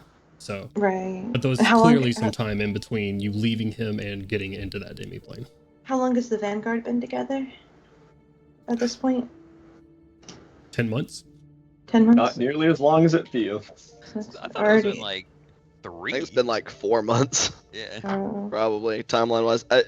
Closer to half a year than a year, at the very least. okay, so that's already almost 2 years. So let me just roll one of these bad boys real quick. Which I think It wouldn't be timeline-wise... any greater Well, than an additional year because Yeah. of the end of the war. I was rolling for months, so I rolled 4 months, so it'd be about 2 years that I've been away from him at this point. So Like right at the end of the war. I've been away from him since the war ended. I left as soon as I could. If there was an atrocity committed before that, I might know, but there's nothing I can think of. It had to be more recent than 2 years ago. Right. No, I understand that. But if you were with him through the war, what were his motives in the war? Did he throw away lives recklessly, etc.? If there's anything you can think of that he would sacrifice for a win. He draws a lot of things, but I haven't known him to be reckless once. He's always been very calculated with the things that he does and the things that he risks, so...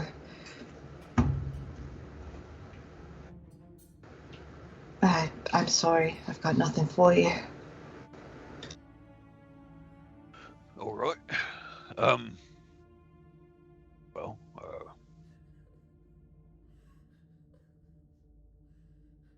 Even if we knew, this is number 3. right. So it doesn't particularly matter. We can't prevent him from... We know what the atrocity is. The atrocity is the wholesale slaughter of this city. Doing what we can to prevent that, the only thing we could possibly else do is the ritual itself. We know it has to do with when the moons align, which is a matter of hours from now. Can't really stop the moons from aligning. I don't think, unless you have a plan for that.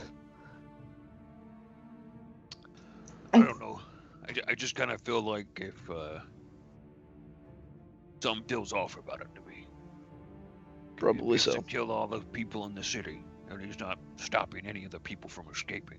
That seems like a pretty fucking stupid plan. We don't know how many it had to be. Maybe he already killed enough. I don't know. Or, we could have been straight up lied to. That's possible. But we had no other way to gather the information. What about that thing in the sky? Does it have anything to do with the ritual that you know of? Nope. No clue.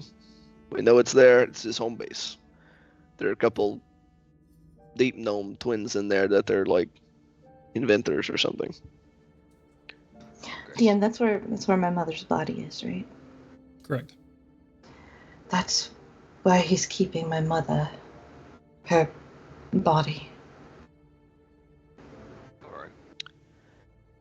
So it's good. There's a chance that he's going to use her as a vessel to resurrect around his foe. That's yucky.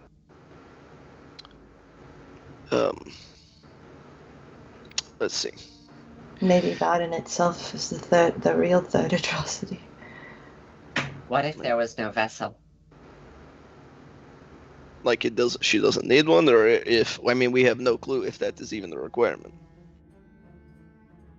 Well, I imagine if he's going to resurrect this, deity of Vol or whatever from your religion into your mother, that if you were to, say, destroy the body, he would naturally probably fall to Kaushik as being his next intended vessel. I'm confident she needs a vessel. She couldn't do anything from where. When I tried to resurrect Artyom, she made me promises, empty promises. And I asked her for proof, and she said she couldn't do it from where she is now. So if she's to be brought back, there has to be. Can you stop, please? Well, there's plenty of dead bodies all over. Sorry, Miss Kaushik.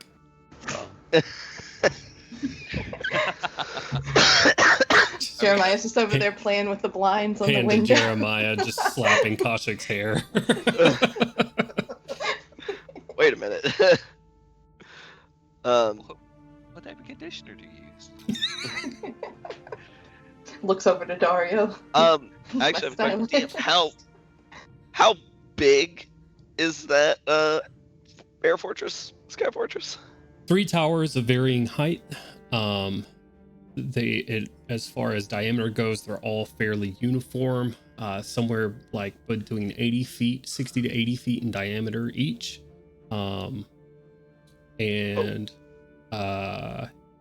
Roughly 100, 125 feet Tall. Correct. So Chunky buildings. big. And then we know that because of how Kashi described it, they're like catacombs that are like built into the base. Correct. At least one of the towers. So this is like thousands and thousands of square feet. This place is big.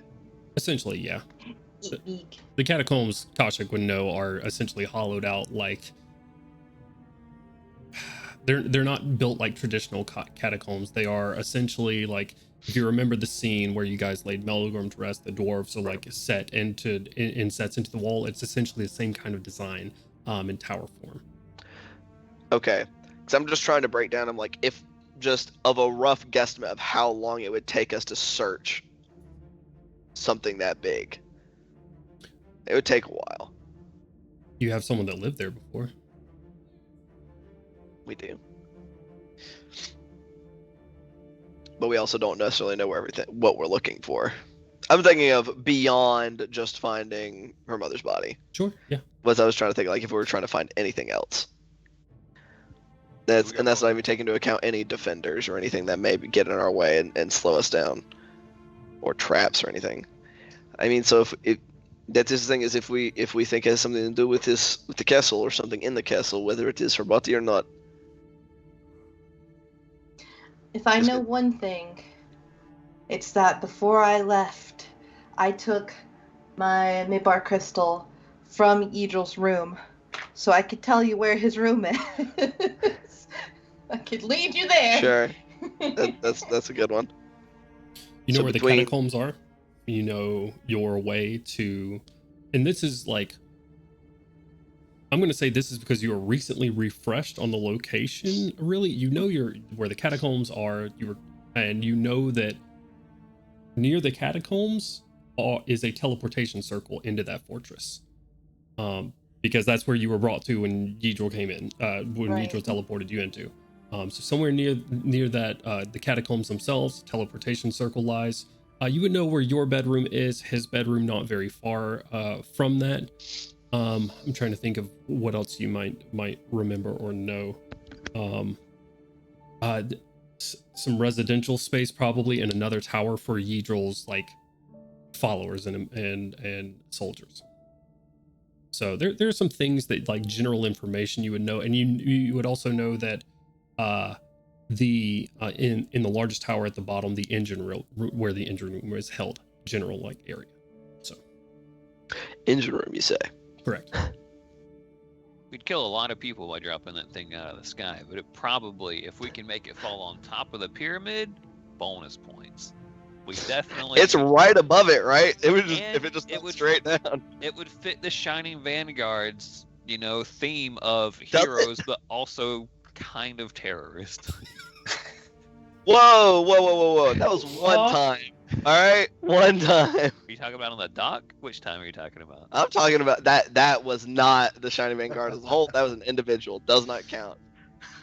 There were no fatalities. And you know what? We don't know that happened. All right, we helped put that fire out to this day.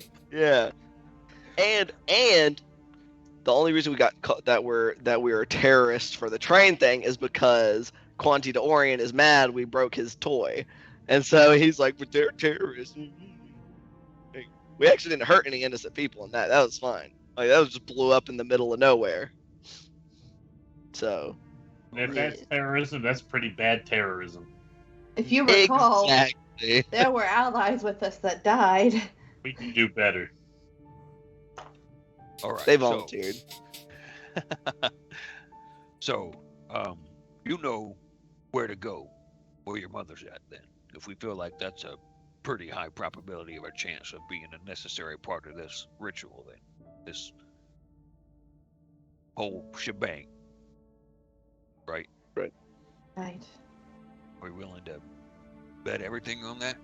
That's what I was about to ask. Cause like the headmistress seemed to have some kind of plan in mind when she went to gather up her mages. I wouldn't say bet everything on it. Yeah. It says, do we want? Yeah. It seems too simple. It's we would either have to, if we commit to that, that means we would not be supporting whatever is going to be going on around the pyramid. We'd be leaving them on their own. Well, does Angel have weapons on this fortress? Whatever those twins made, Aelin had said that they created things for him, like weapons of war or war machines, perhaps.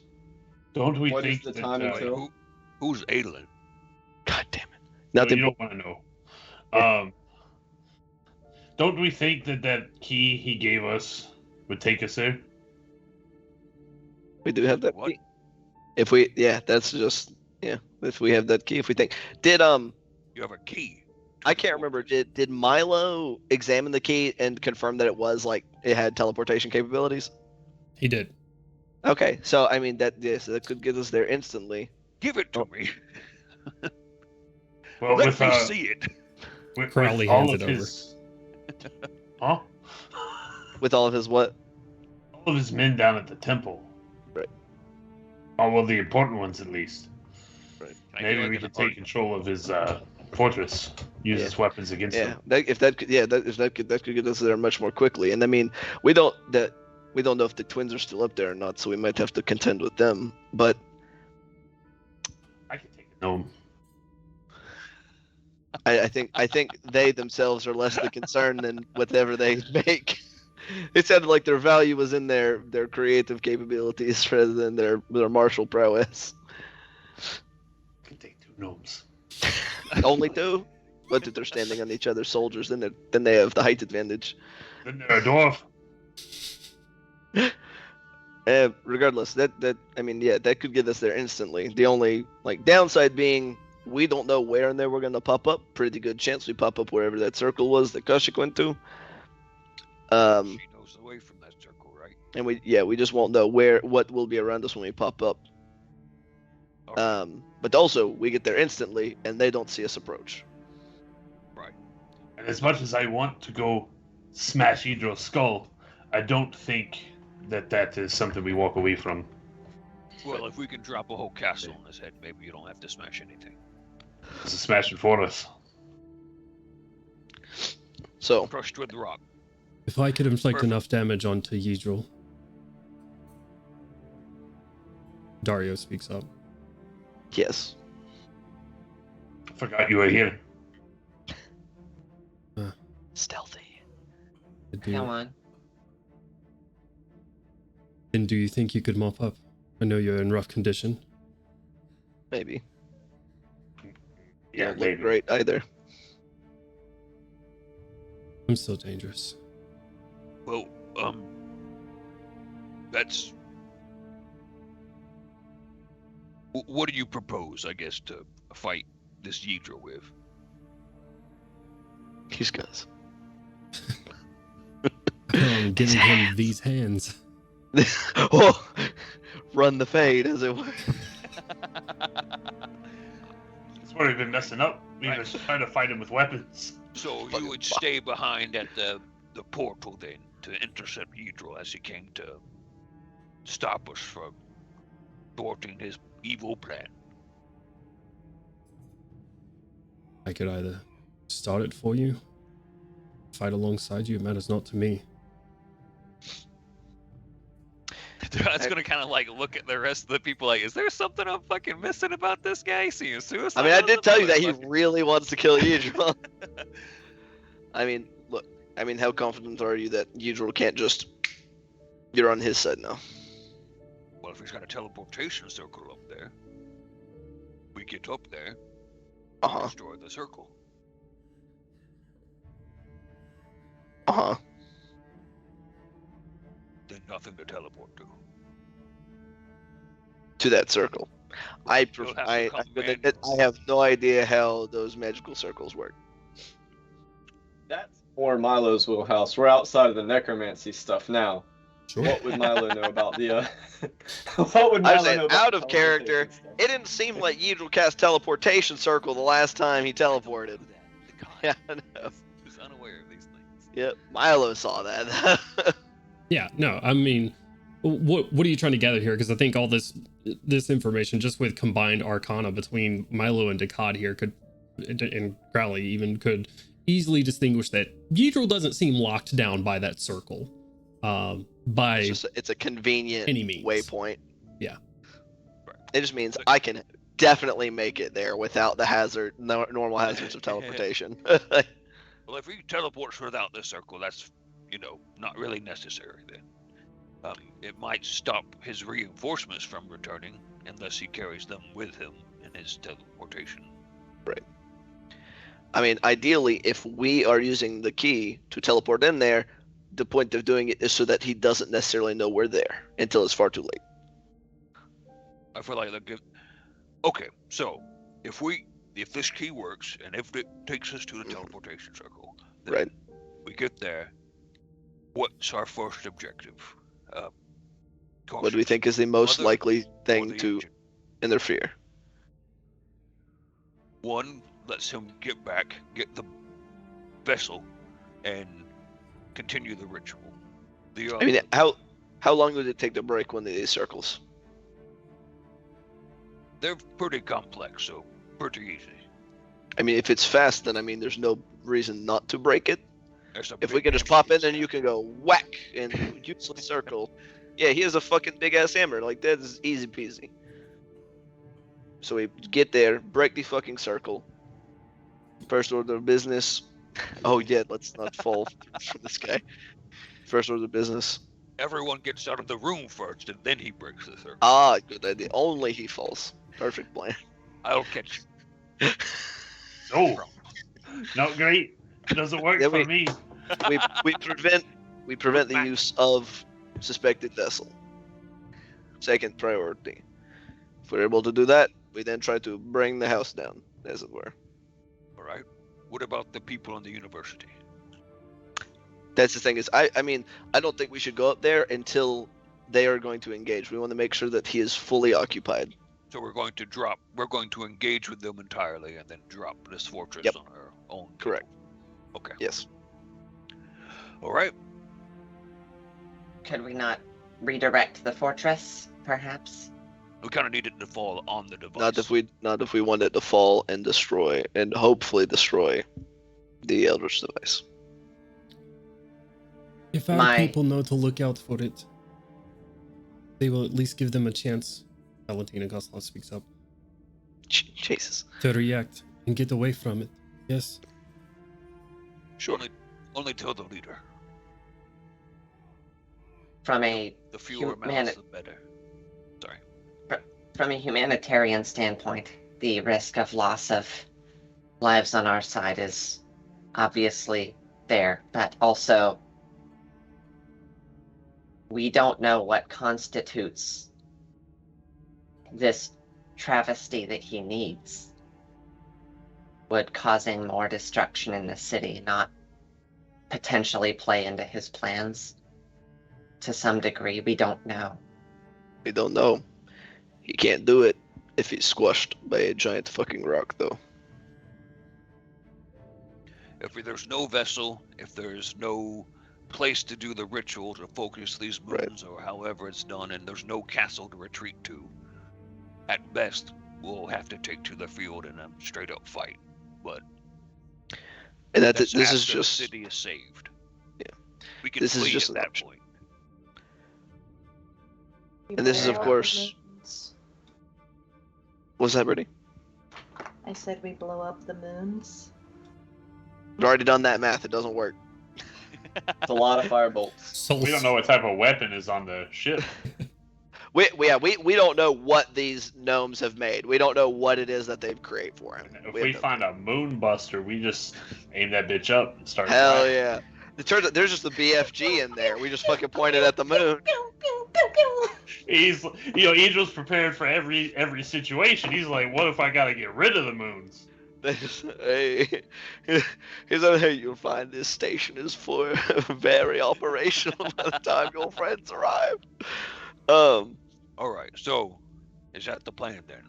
We get I our think it faculties is. together.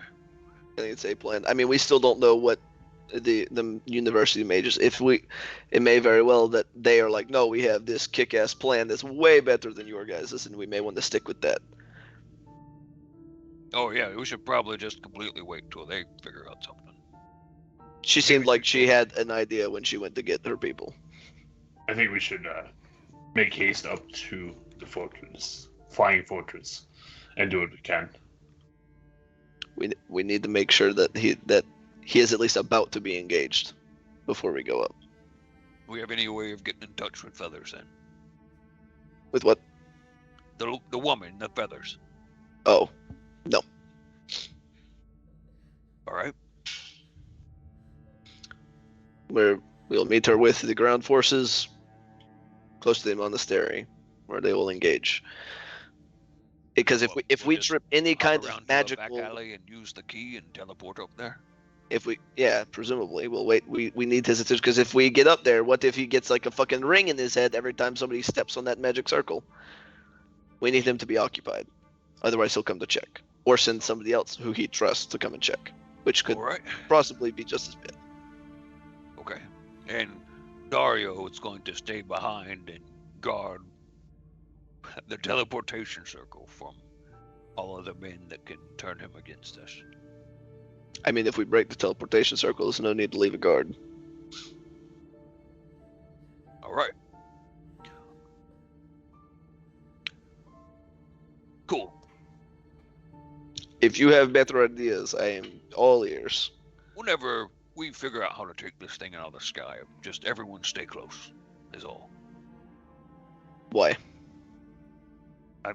He's kind of like opens up like a part of his one of the sashes on his chest, and he has a bunch of these like little figures, and he's like, so I can use one of these. They kind of have the same things in Sean scrolls,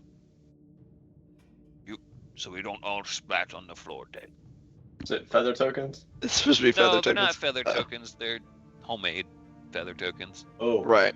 But they cast feather all. Just like to point out, we are going to be inside while it is falling. I don't think that fucking matters, bro. It's like being in a sinking ship. You just get out.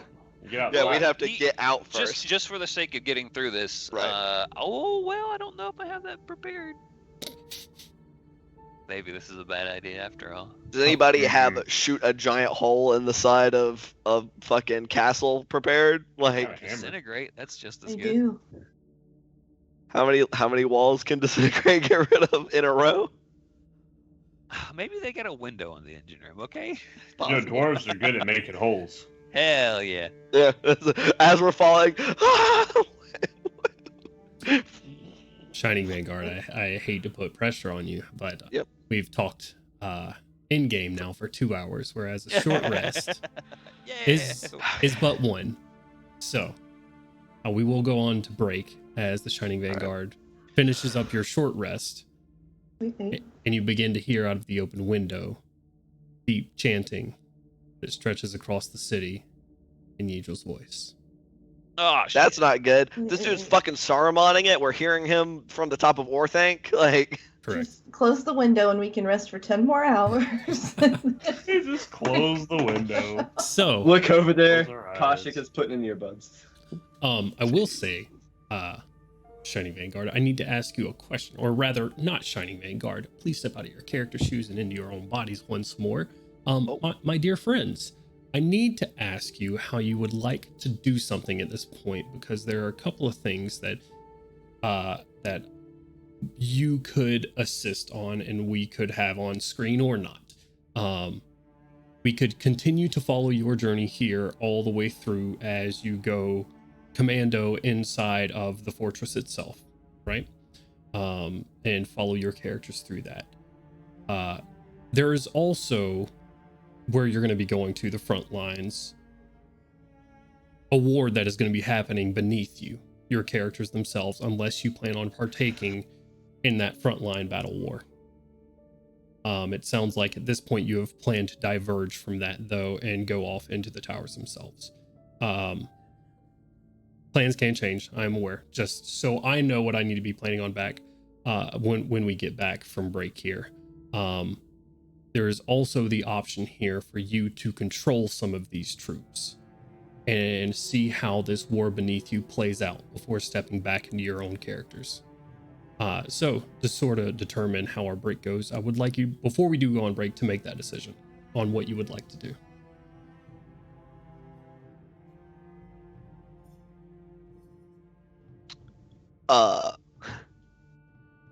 You are muted, Kent.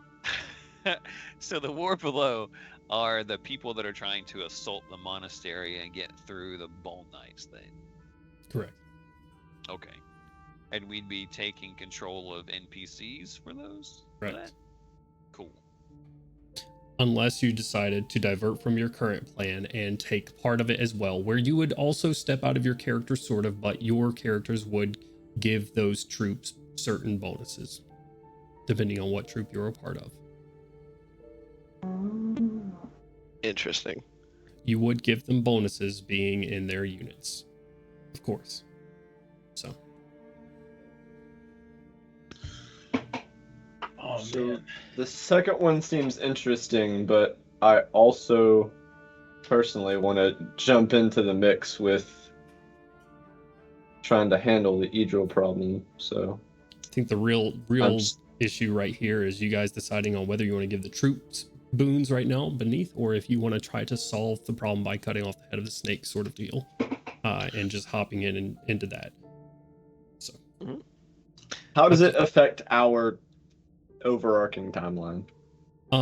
By going into the troops, would that be taking away from our... yeah, clearly, but if well, by your play or your characters rather going into the troops, yes, clearly it would take however long you were a part of that battle would be taken away from any time you're in the tower itself. If you decide to step out of your characters and let your characters go up into the towers and you just control the NPCs down below as a fun war game side quest sort of thing, I say fun. It may not be fun. I'm gonna go ahead and give you all a Probably heads up. not. These are rules about that are Ass kicked. Oh no! I don't mean like that. I mean like I okay, don't know okay. if it'll actually be fun for us to play because it's the first time I've done something like this. So, Gotcha. but Yeah, just kind of need to know what y'all want to do. Yeah, I don't think our characters have it in them right now to actually be fighting elsewhere. I don't know. I Yeah. could command some troops very well. All I'm saying. As Right. much as Gorham would want to be in the front lines, I think it would be more useful to just go for the head. Right. I'm still of the opinion that I want to see if we can what the headmistress like has as a plan, because she seemed like she had one. So I still kind of want to know what her plan is, because if her plan is something that's like, oh, that sounds like a pretty good idea to murder the fuck out of Yedril. But other than that, I agree that us going up in the tower is probably the best course of action. I will say, just on that point specifically, the headmistress, when she conveyed this to you, was sieging the Crimson Monastery. She indicated that she just wanted to scrap. Oh, that's not nearly as compelling. I Okay. thought she was like, Okay, I'm gonna go hold on. get my magic people, and we have a plan No, that she is said, more I'm than gonna- just throw haymakers. I want the smoke. Yeah, I mean, if that's like, if that was indeed the case, then it would definitely be of the like, stick with them just in case like something goes sideways. But as long as they're able to engage, yeah, go up to the tower. Okay. They got their job, we got ours, kind of thing. All right. Keep that in mind. We'll be back shortly. Don't go anywhere. Grab some water. Take care of yourself, and we'll be back very soon. Donate to charity while we're out. Exclamation mark Yeah. charity. Donate to Extra Life. And we'll be back soon. Much love. Bye. And hello. Everybody. We're back.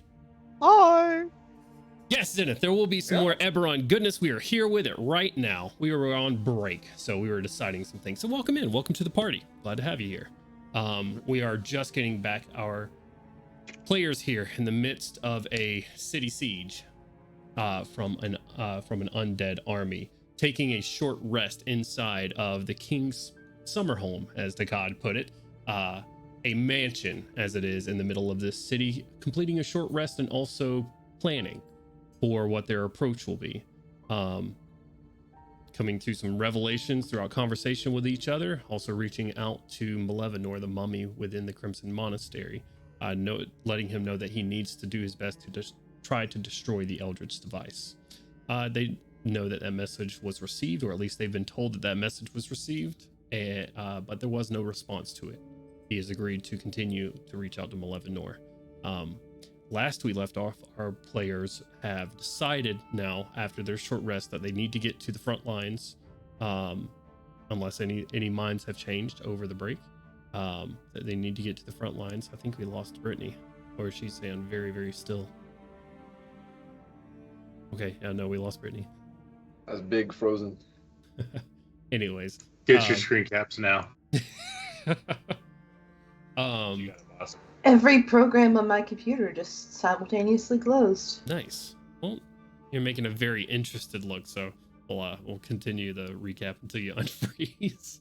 But getting to the front lines was the last discussion. But however, in any case, when we left off, your short rest finishing at the end of this hour, you started to hear chanting in Yedrill's tone across the city.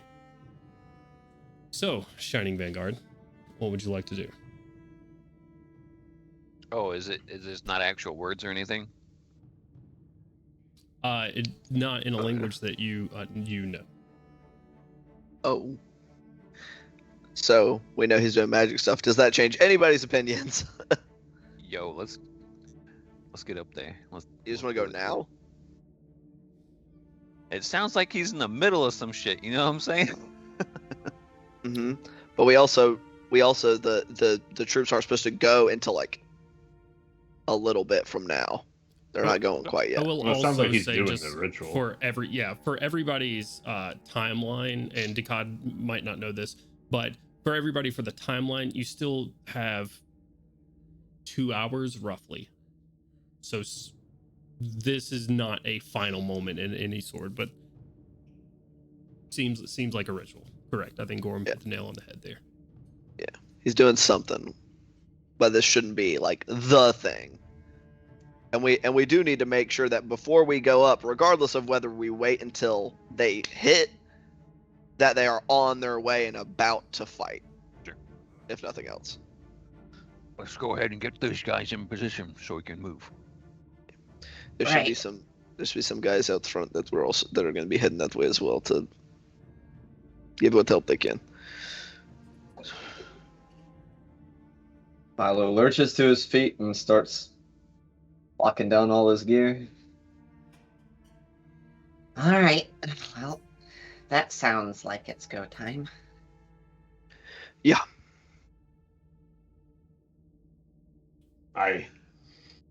Yeah, the god starts walking out with his cane.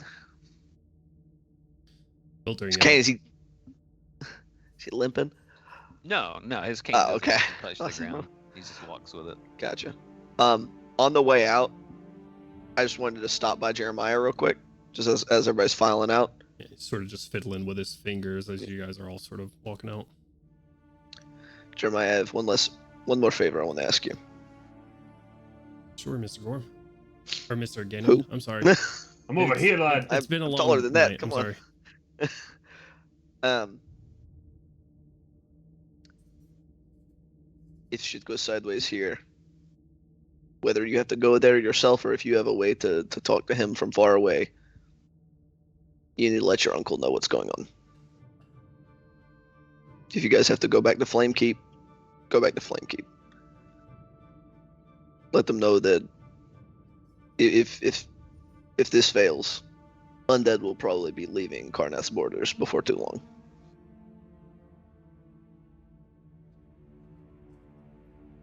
He just sort of nods. Yes, of course. Who knows? Maybe our Flamekeeper already knows what's happening. I don't know, but I like to be sure. Thanks. Slap him on his good shoulder. Yeah, right.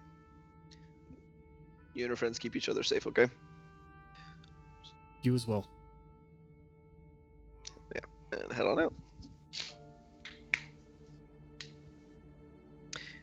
Gather up however many troops there are left out front. Okay. It's time for bad things. Totally fine. Totally cool. No bad things. Doing some stretching. We're all fine here now. Yeah. I have no idea if there was a specific number that we were supposed to be waiting out up front, but I was just waiting to see if anybody wanted to have any other reactions with the B team or with our team before you left. Yes, I'm gonna grab that acorn before I go, sir. Also got some pretty cool earrings. Yeah, you know what? I'm just gonna loot him entirely and then be like, he doesn't need these anymore. I'm gonna get a long rest. I can switch things out, right? God dang it. We can Acorn. say if you are taking the acorn, it is attunement. So it would have you guys were aware of this before the short rest. Right. Someone could attune to it, but you need to state that now. I'll attune to it. I'll switch my items up before we go up. So let me look at it. Okay. Does anyone have a piece of nature from a different plane? Yes. I know of two. Not- I just want to make sure that they have the plans in their head. I'm just telling you that I know that someone has one. I make sure I don't have it. I don't think I do. Is Maybar crystal a piece of nature? Oh, God. And will it be destroyed in said situation? You don't know. Okay. But it is a piece of nature? It is from Maybar. Is a rock a piece of nature? Sure. Yeah. Just making sure. Does plane shift work if you're already on the plane? Is Okay. mayonnaise? So it'd have to be elsewhere. It'd have to be somewhere else. Great. Our escape options are Maybar. And honestly, not even that. If I don't know if it's going to be destroyed in this situation, I'm not going to give my spellcasting focus up. So I'm not saying that the options I give you are good options. I am saying They're they there. are options. They are there, just in case. Because as long as we have some dirt from here, what do we have to last a 24-hour period in Maybar to just go back to the DM out here hitting us with you Survive. can be in a high-speed car crash or fall out of a plane with no parachute. Which do you prefer? I'm giving you options here. There could be water at the bottom after you jump out of the plane, though. But anyway, so we How low have is the that plane? ignored. So not a mechanical thing, but before they go, as everyone's getting ready to file out, Milo is gonna step over to Artyom for the first time since they've all been in this building and just kind of whisper down to him. See you soon. See, Jeremiah's wrapped Artyom in one of the sheets that he's got here and has left a pin of silver flame sort of holding it together and has closed his eyes. It looks like Jeremiah took some time to wash his face and maybe went through some like silver flame like funeral rites almost. But sort of laying there, quiet, silent, full of life, less than a handful of hours ago. And you're there for just a couple moments before hurrying to catch up with everything. Okay. All right. As you guys are filing out of this room,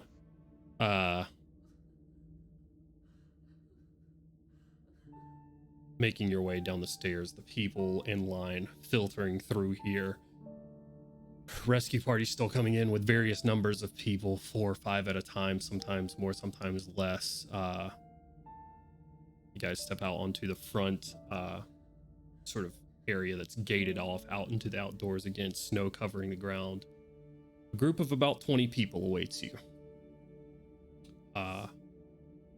Standing there in front of them, Yana, who has since donned some sort of leather, like nice looking leather armor herself, and sits with a small thin blade strapped to her side.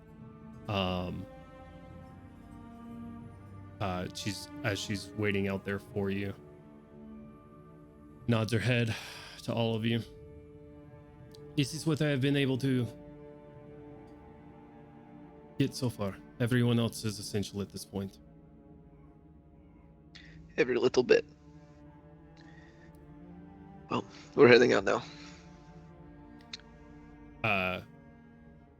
Before you guys leave, as they turn, they open the gates, they're ready to leave. Your wrist is grabbed, Gandalwin, and you see Seeker Valentina Koslov has grabbed your wrist. Seeker? Gandalwin.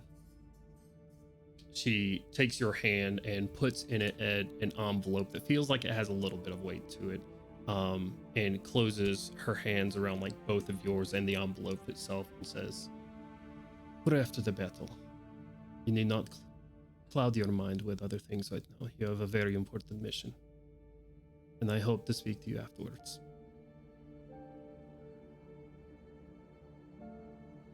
Thank you. Tuck it in my jacket. Takes her hand, sort of like very grandmotherly, just sort of moves her she elderly, I should say, like like what a grandmother would do maybe, but moves your hair out of your eyes. Shakes her head, folds her hands, and walks back inside. God damn you to hell, Kent. You type this in the Twitch chat so everybody knows what you are. A problem.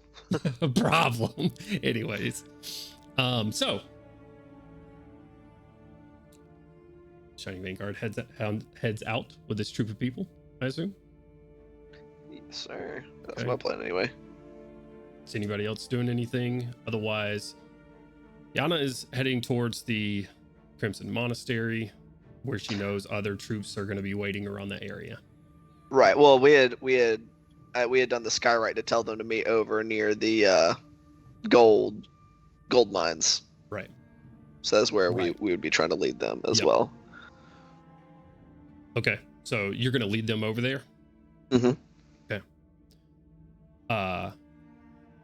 Staying hidden in the streets, but the streets are quiet. There's nothing to really hide from. The undead seem to have left this place, or have been fought. You see along your trip here from the Parliament District over to the Yeva Bazaar, the gold mines, like known as,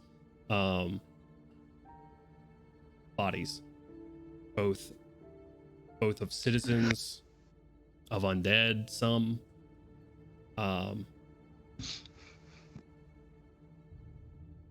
atrocity as a spell component doesn't really make itself apparent rather, until your feet hit the ground and you have to see it with your own eyes. Anybody else, this is already far past what an atrocity would be.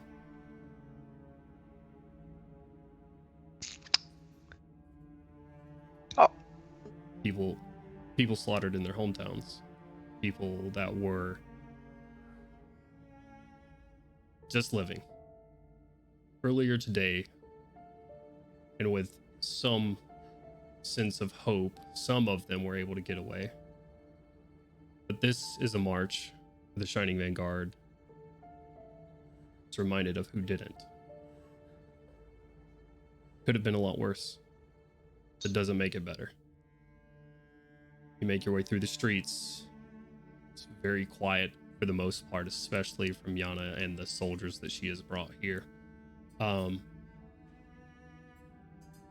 You make it to the gold mines eventually. You don't see a whole bunch of people in the streets, but it becomes quickly apparent that they have taken up in the buildings nearby. You see a couple of lookouts on perches and various places, sort of looking and making sure there's no movement that doesn't need to be. A couple of bird type whistles go out upon your approach. And then it looked like a couple of veterans end up stepping out from a building and into the street to meet your party. Welcome in. We are gathering people as we speak. Every person helps. Absolutely. Any officers have made it this way? Yes or no? Officers. Yeah. Military folk, yeah. All around here in the buildings around us now. Gotcha. All right. Any central location where those who are going to be involved in conducting the battle are at? We have a couple of people that are not as organized as any of us would like it to be, but we've set up in here, sort of on the ground here in this market. So, follow me. Leads you in. There's soldiers of every different type in here, not just the veterans that you were fighting alongside, or even the soldiers that you guys saw fighting on the wall with Boris, but there's an eclectic group of people in here. Veterans, citizens, soldiers, the young that you guys saw getting conscripted into earlier. This is just like a group of people in this market itself, which is probably like fairly sizable area, like maybe a produce market or something, for 40 by 50 is filled. You see at least 150 people or so around you right now in this area, and you saw some in the surrounding buildings. So he walks you in there to sort of a central group of folks, one of which was leading the veterans earlier that you were with there, Ganowin, both on the wall, and then also the one that was going through the streets when you went at Decad. Gotcha. You see them sitting there discussing, talking. They're drawing in in dirt and mud at this point on the ground, and you see various fruits being used around, and it looks like they're going through like just different strategies. They're like brainstorming at this point. Doesn't look like they've settled on any certain thing, but they have like 3 sort of laid out beside each other, like what would be best, sort of deal. Gotcha.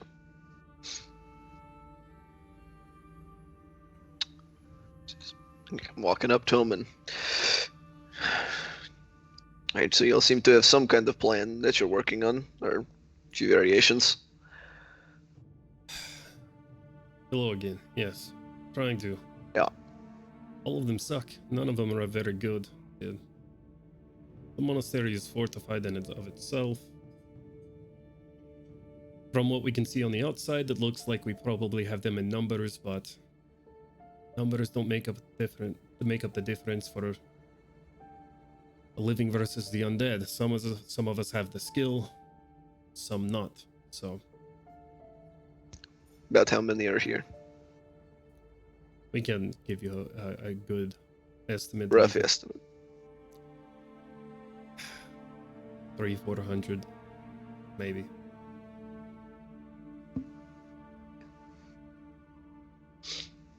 Any communication from the mages at the academy. university?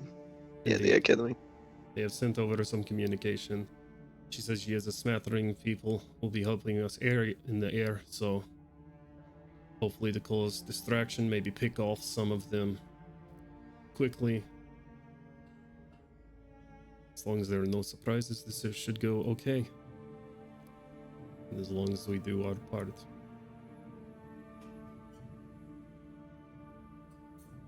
The plan right now, they have already seen our location here. They've no way to hide this many people, but we've sent out other bands.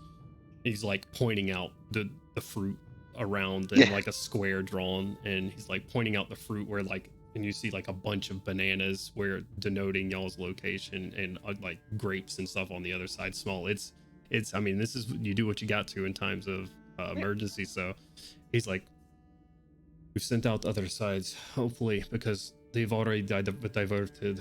Instead of we have 6 Bone Knights on this side, each with 12 undead that we've been able to see. Scouts on other sides. 6 on each side? That's what he said. 6 on this side. The other sides, they have diverted some from the other side. We don't know what is inside the monastery at this point. We have no eyes in there, and we don't know what is in the fortress.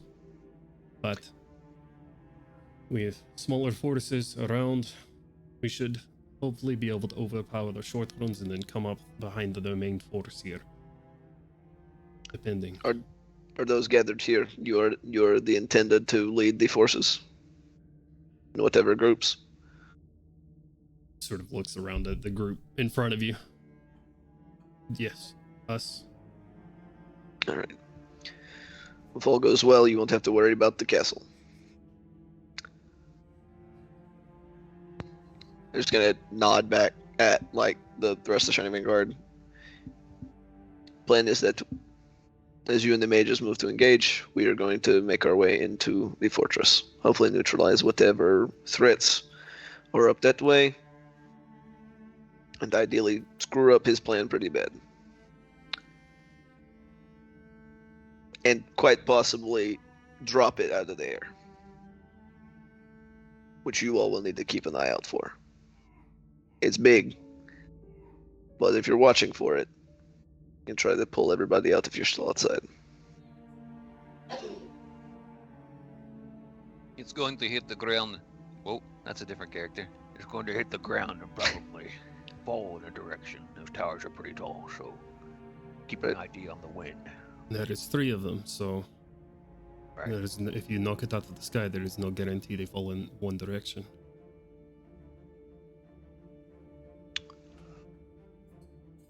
Do you have a timeline? Do you have any indicator or signal, maybe? Something? Signal. What would be a good time, signal? Reaction time for units, just based off the sight. You would be dropping it on us, too. I doubt we could go to them out of their defensive formations. Right. Let's see. Does looking back at the group, anybody have something that we could use as a signal to give them, if nothing else, a bit of a heads up? When the I was going to Go say ahead. when the writing in the sky disappears. How long does Skyride last? I thought it lasted for a few hours. Maybe it's just 1 hour. I think it is. Shit. Okay. Let me look on that. 1 hour. It lasts concentrate. Oh, okay. Yep, not that then. Okay. What was Milo saying? Milo was gonna say, Don't have much juice left, but could fire one of these off. and holds up one of the canisters. Fires the big beam from his bolting. Like, talking about lightning bolt? Yeah. I mean, that would require us to get a clear line of sight out of the thing. Either that or one of those big you did earlier. Actually, who will be in charge here with the best ability to disseminate information? Take your pick. Is going to be individual command for the most part. Once things hit the fan. You're looking at them. I can You say, rig something up, but it won't be large and noticeable, but I can make it inform probably one person. Maybe two. Can He you checks only his do? character sheet to see how many. I'd say people how he- many of those little things can you make? 3. I guess give them the people with horns. You are very quiet. I said give them the people with horns. Yes.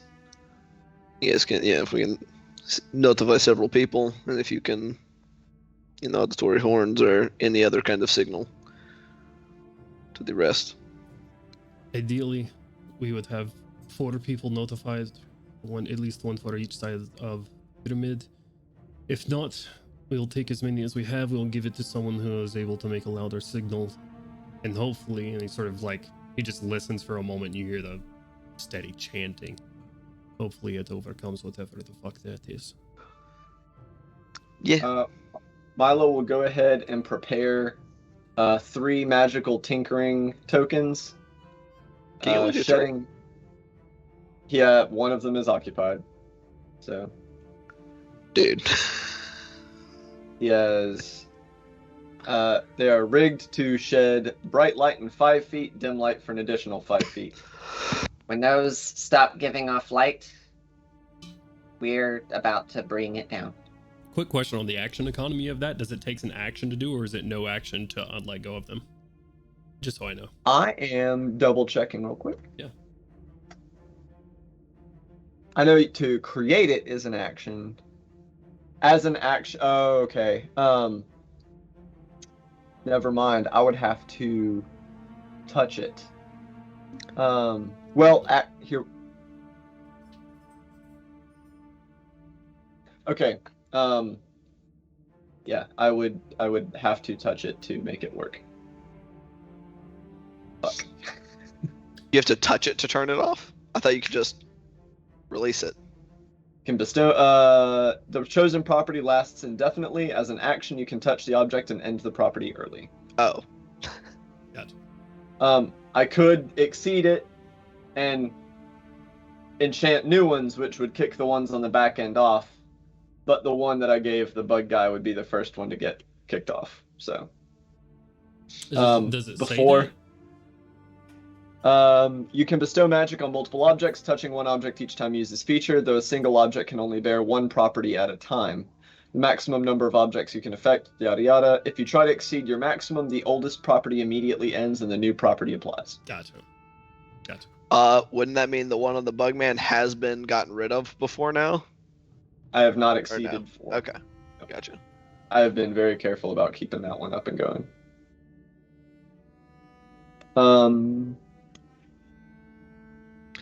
I'm gonna say this is a one versus many thing here, dog.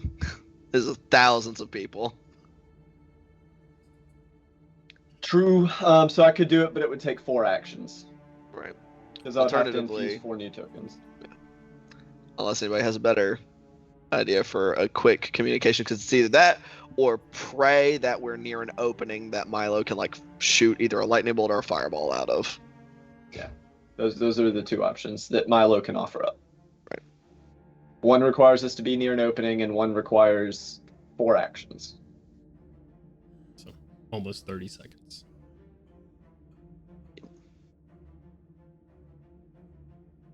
Anybody got anything? I'm looking.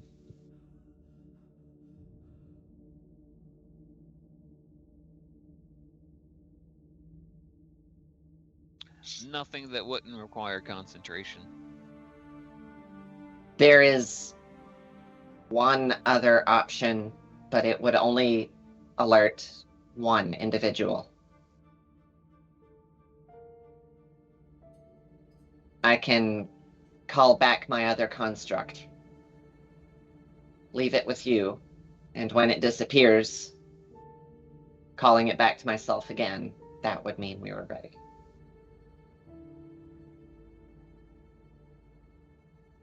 I know approximately about 10% of what you just said, so I know I will I would get give you something a- and you'll take something. So I would give you a living device, and when it would disappear, that would be when. But I've only got the one. right.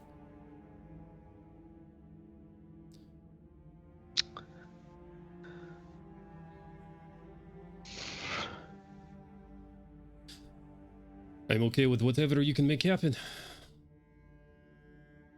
But we don't Any have much other- longer here. Ideas. I'm also double checking.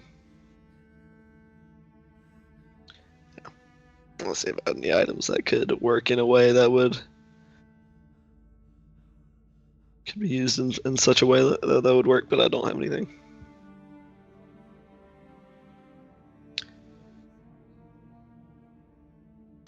Either that or we just work off a timer.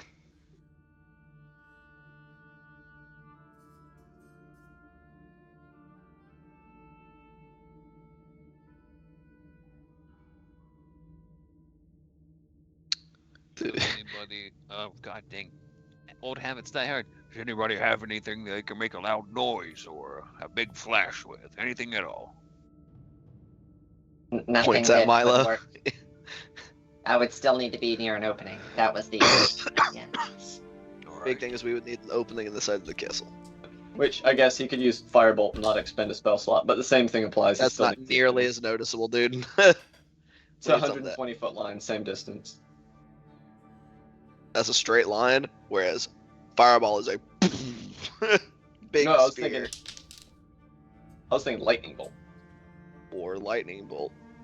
Still 10-foot wide anyway. line, Point is, in all cases, he needs an opening to be near the outside, regardless. Yeah. which we might have, but we don't know. I mean, Oh, unless oh, never mind. what was that? Never mind, never mind. Unless anybody thinks they're gonna have juice left to send some messages to these folks. It's very unlikely. I've already used a lot of my abilities thus far. Same. Well, no, not really the same. But I have the ability to send messages, but I didn't prepare that spell today. Fortunately. We could call it. You said what? How long that writing in there lasts an hour? You I could can't throw it actually up. do that. It's actually concentration. I would need to do something with concentration. I imagine in this fight we're going up against.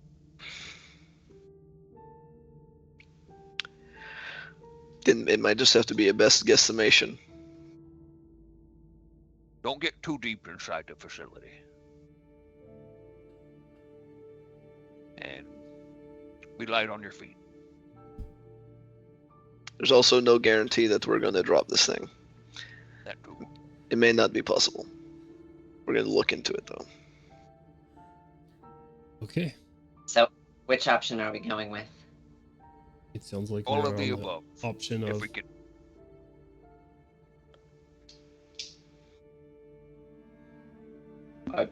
Y'all both talked at it. yeah. I was don't waiting know. on Oh, you to finish.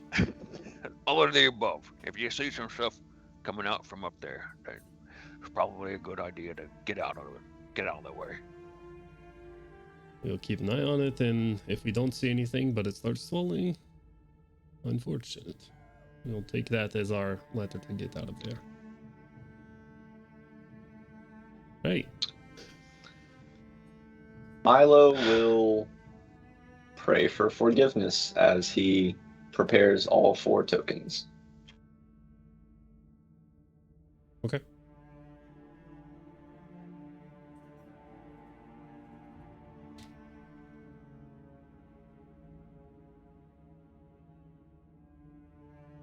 That guy's gonna end up being the BBEG. You abandoned me at the realm of Zoriat. The I mean- light was the only thing. I was It was the thinking it. only connection. I was thinking it. Anyways. You give them 4 glowing tokens. And crossing his fingers that they had made it to safety by now, he will recall the familiar for the first time in a long ass time as well. Bro, if they hadn't made it by now, they're dead. You pull up your HUD before you recall them. Mission complete. Thank God. Hell Okay. You recall Yeti's it. alive. The metal is very cold, but or the Oh. Yeti, the weasel is very cold. And this thing too.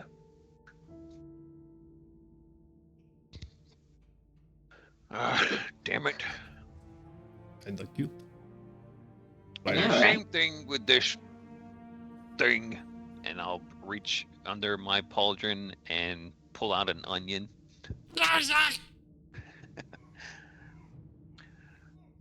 If I'll call him back whenever it's gonna fall.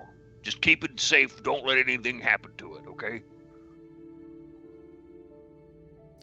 It's just an onion with little viney arms. Yeah.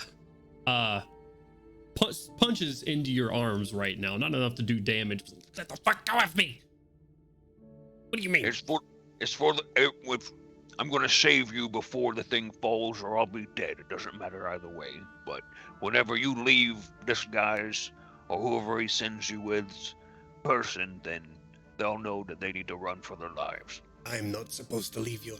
I would just for everybody else's context right here. This conversation is going on in front of you, but every time this thing responds back to Decad here, you just hear gibberish. So And this Decad, is you can legitimately an onion. it is like a that we see. like a green onion, correct? Like Okay. a living green onion. Here, let me see if I can bring up a picture real quick, for you in the chat to see. A picture. An image, if you will. Little onion boy. Onion boy. Onion boy. Just Little trying to onion make boy. it. Why did you spoil the onion like this? There you go. What? Huh? It's on the stream right now. Dear God! It's gonna cover me up for a second, but that's okay. Look at him! Oh, he's cute. Look at him. What a neat little legs. This is Onion boy. this is what Decad is currently talking to and like holding on to right now. A little brown. It's like that's a rotten onion. This is like onion husk. It's not rotten. Oh. Not in that sense, at least. Gotcha. But you guys, when Decad's speaking normally to this thing, and just in response, you go, Decad, Elliot says to you, he says, yeah, I'm supposed to stay with you, not someone else. No one else. You are keenly aware of this. It'll just be for a few moments. I don't give a fuck for how long it is. Come on, do me a favor. Just do one for you in the future. Favors. What do I get? Something medium. Nothing big. You just have to do nothing for a few minutes. You think about it, and I'll call you back. Give me a persuasion check. Shit. I'll call you back. But Ring, ring. That's a big, that's a big old 8. Okay. He's gonna assassinate this person.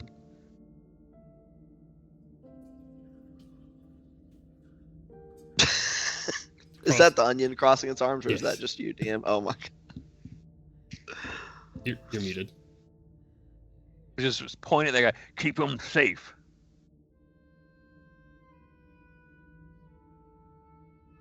Sure. Yes. Sorry. Of course. No, I'm talking to the soldier. The soldier. Oh, Yeah, okay, telling yeah. the soldier. Yeah. Keep the onion man safe. All right, I suppose.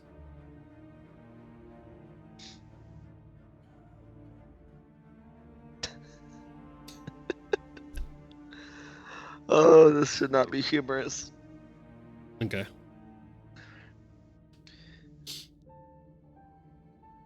What? Let's go. We got stuff to do. Here you go. You guys all ready to move? Right. Yeah, let's go. Yeah, I was stating that to the soldiers. Suppose so. As ready as we're going to be. Question. Can I leave Mazarth with one of these groups of soldiers? You could. Yeah. I'm just essentially going keep them safe as you can.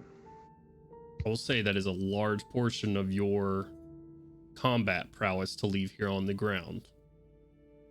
A decently sized portion of your combat prowess is going to be left on the soldiers and unable to be used. You can take a few moments to think on that one. I just want to make sure you're very, very well aware that this fight in no way has Azure been led to believe that this fight is going to be easy. And so I want you to make that decision with all the facts that you need.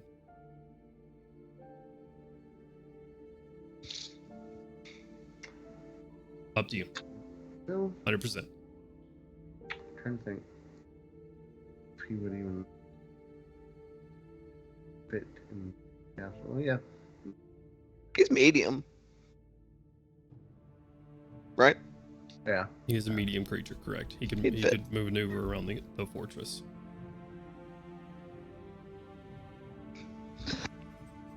Okay. Yeah, no. He'll stay with me. Never mind. Okay. I was with the thought of him might not being able to maneuver within the castle walls. With the size of it, looking up at it, sort of gauging the size of it, you think he can move around. His Mazarth has not gotten to the point where he cannot do that yet. Maybe someday soon. Soon. Good. We better get a lot of levels from this. Levels? Levels implies living. All right, so making- Vanguard. So What is getting levels if not making like a new character? Or was making a new character if not gaining levels with that new character, you know? Like... level 1. Oh. So, all jokes. Is there anything else anybody would like to do here in this area? Milo busy being big said. Does it look like, or I guess you have a helmet on, so you can't see that you're big sad.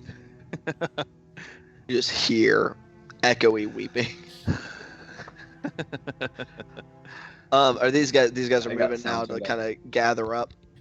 They haven't started mobilizing quite yet. They're still talking to you around this area, sort of solidifying last minute plans or anything, and just sort of coming to terms with the way things have to happen at the moment, and just like getting their newfound coin, their newfound onion, and their newfound weasel sort of settled amongst them. The mecha weasel. Okay. In a way that makes sense. You got anything? Just like as they're doing that, just as an aside to the rest of the Vanguard. We got anything else we can leave with these guys that we can spare that may help them? Yeah, nothing. Your mission is just as important as ours. Take your resources. We'll do the best we can. You bestowed upon us some devices and communication that we did not have beforehand, so for this we are grateful. Yeah. All right. Let's get to it.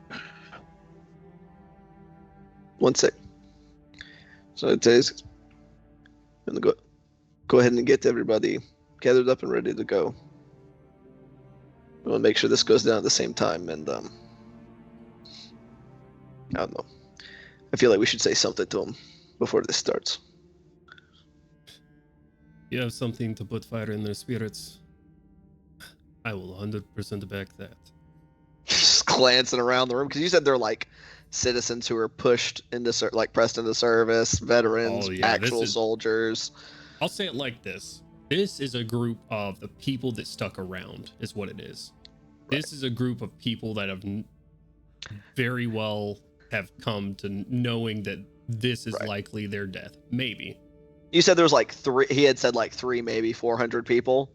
So the vast majority are those guys that were in Nighthold that we had sent over this way. Because you said there was like 200 guys. Oh yeah, there's or like not Nighthold, but in the Parliament building. Well, there was about 120, 150 people in that building. So yeah. Gotcha. So that's still like the majority of these guys is like where that came from. Gotcha. Before we do anything, Kaushik has been rummaging through the bag of holding this entire time, and she doesn't know if it'll help or not, but she seems to recall having those tubes that you can, like the bank teller tubes. Yeah. Do you think this will help in any way? Yes. So essentially, what you can do is leave a tube somewhere, take a tube with you, put something in the tube, and it'll magically teleport it to the other tube. Going to send them a piece of paper that says "run." Run! Yeah, we could, I guess. You could keep your engine if you want.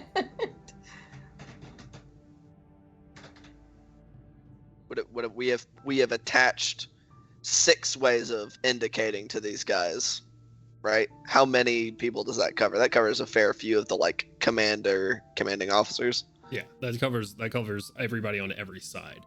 These guys are going to be splitting up after this, so he said 4 would be sufficient. Would be sufficient, but this gives them a little extra breathing room. Correct. Okay. If someone falls or whatever else is the case, yeah. We will use those tubes one day. Don't worry. We'll figure something out. Fair enough. We should have left one with Erish. Oh yeah. Well. Oh wait, we haven't been back to Erish since we got those tubes. That was our thought, I think, actually. Behind them. Oh, we haven't seen Erish in a long time.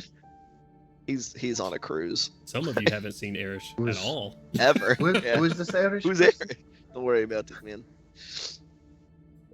Okay. I will say, to save emotional trauma, if you were, because I know that you guys have a large inventory at this point, you're high level, and you got a lot to keep track of. Milo, if you would like to forego your use of your, actually, if you're going to use any of the coins, that one goes away, doesn't it? So it doesn't matter. It's the first one to get. Yeah. Damn it. Yeah. That wording sucks balls, man. For that purpose, at least. All right. We'll go back for him. Nah, fuck the coins. We can figure this out another way. We don't need the coins. I got a sending stone in my pocket, apparently, too. We'll just use it instead. You need a pair. You need a second stone. Well. I'll pick up the stone off the ground. Where'd you get a sending stone from? And where's the other one go to? It's in my pocket. I don't remember this. We're going to talk about this. Anyways. Yeah, I don't know what it's This might need to be something to figure out. But it says, fiction to me. I think it's the candle. I think it's one of Erish's candles because it has 3 charges. That makes sense. Yeah.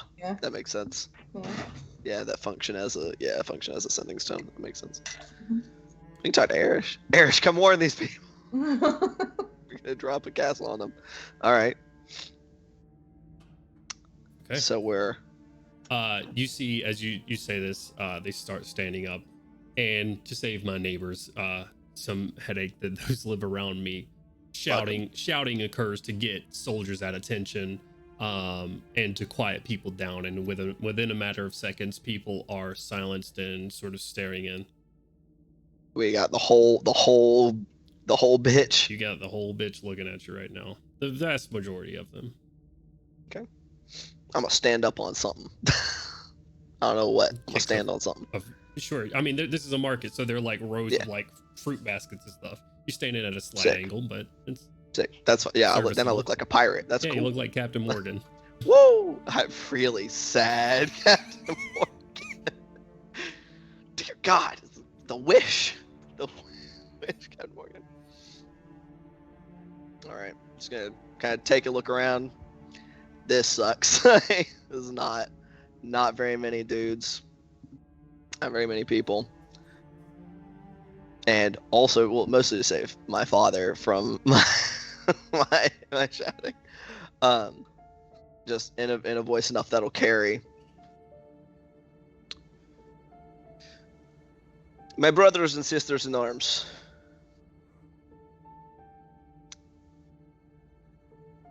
I don't think any of you want to be here. I know I don't. But you're the only ones that are.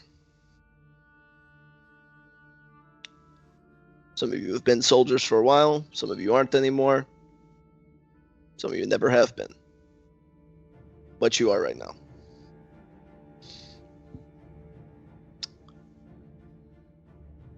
The threat we face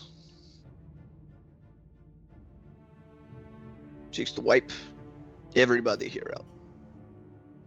You, your brothers, your sisters, mothers, fathers, neighbors, everybody. Not only that, he is one of our own.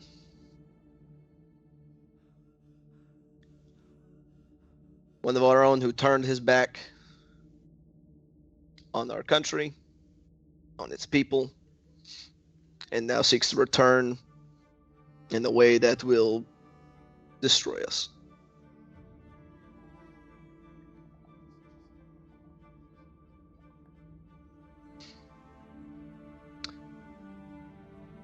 We swear an oath here in Karnath.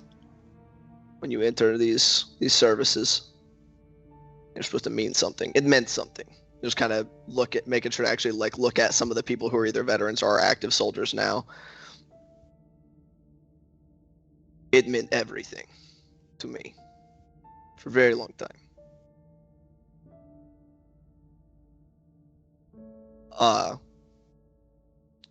And just looking for a few more seconds. It didn't matter to the people who made us swear it, though. Not really. There's a way to control us, make us do what they wanted. A lot has done unacceptable, unspeakable acts in the name of those words.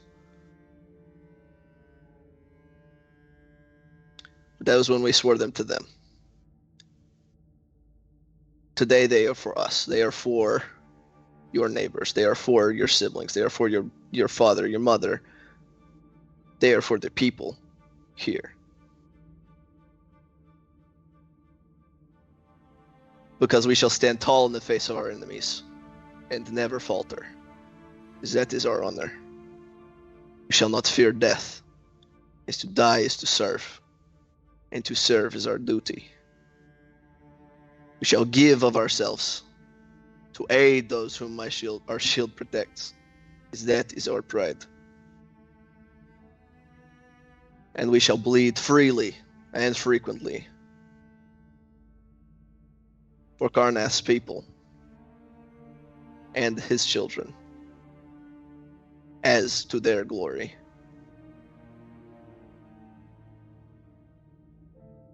So long as we remember our honor, duty, pride, and our glory,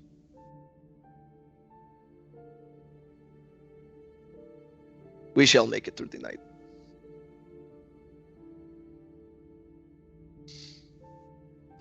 Now, bare your teeth.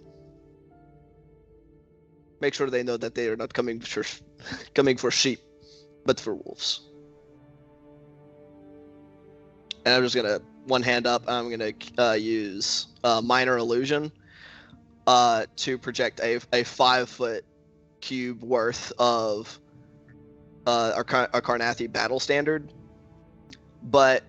Which actually, I don't know what it looks like, but I don't care because I'm sure it doesn't look like this. But with the change of it being that instead of like one snarling wolf's head, it is depicting a wolf standing over what appears to be like an injured like adult wolf and a cub and a pup.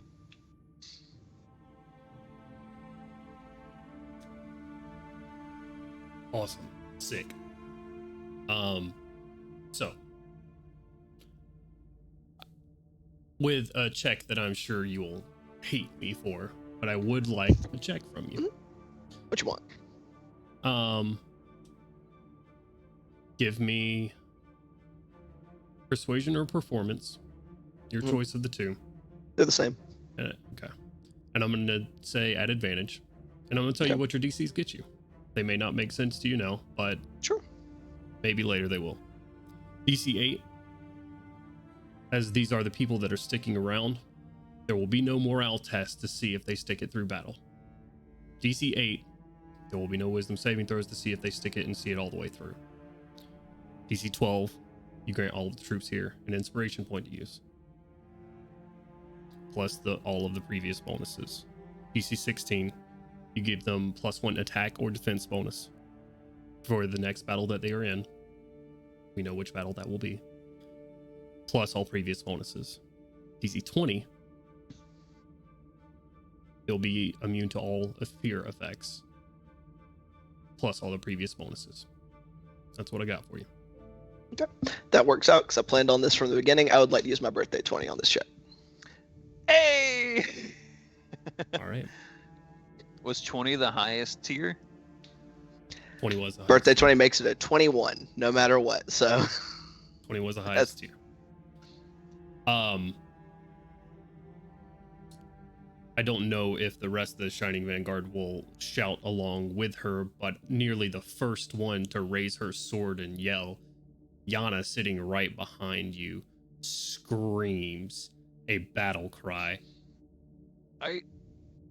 I was going to ask if I could give him a bonus if I were to use a charge of adrenaline rush to let out a big orcish battle cry. You can always add to it. I'll do it. Go for it. It's off. A bellowing roar from inside of the cod, your newfound ally. Yeah, you don't have to worry about anybody in your house, right? Hell no, I'm not gonna do that. It's just gonna peak anyway. I got you. Ah! I gotta roll for it to see, because Milo's gonna have one of two reactions to this, because that was stirring as fuck, and Milo was already up in his feelings. So,